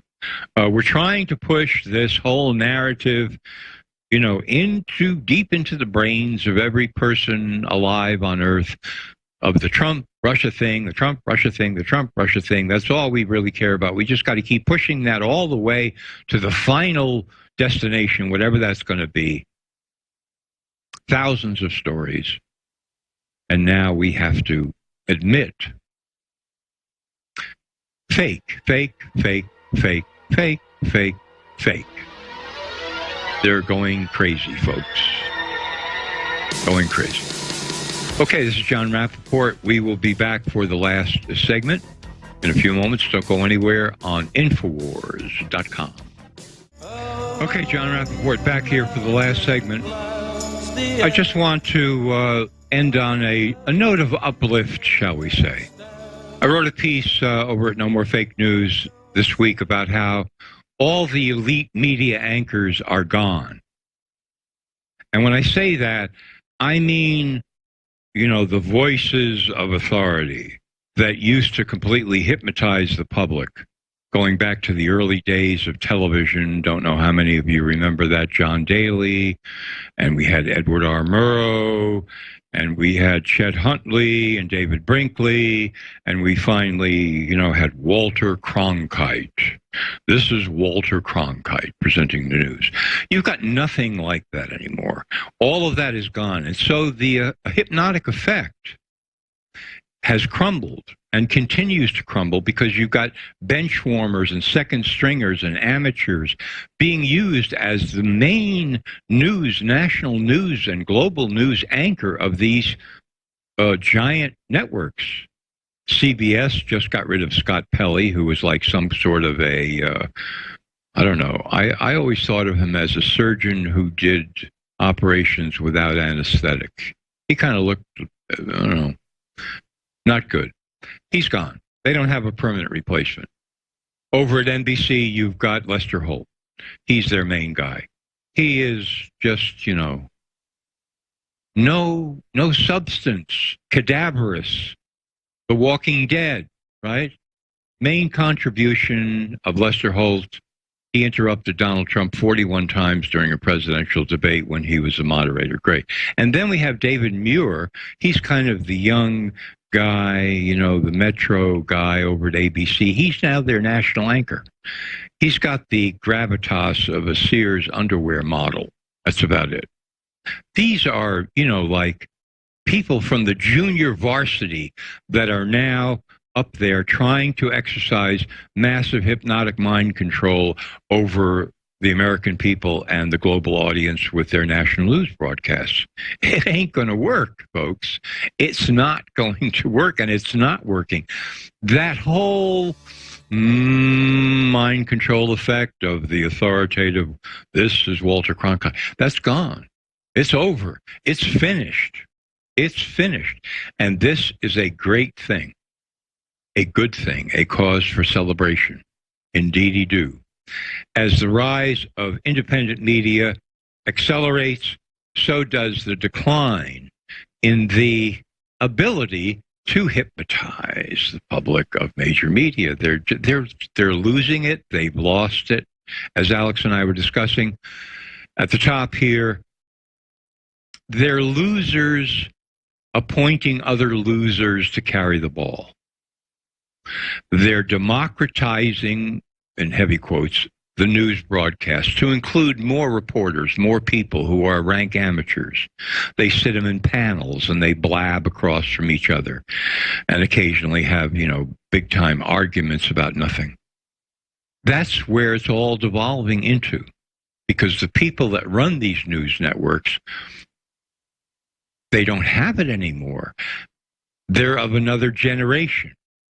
They think that if they give more minutes to more so-called field reporters and less to the anchor, that it's going to be more inclusive. And they must be inclusive to be politically correct, you see. Their own idiotic mindset is contributing to their own destruction. That's what's happening. And that's a very good thing. That's a terrific thing. So as much as they whine, they scream, and they moan, and they accuse, and they tell us that independent media are destroying the public mind, no. What's really happening is they used to destroy the public mind, and now they've lost the knack of how to do that. Radio Network.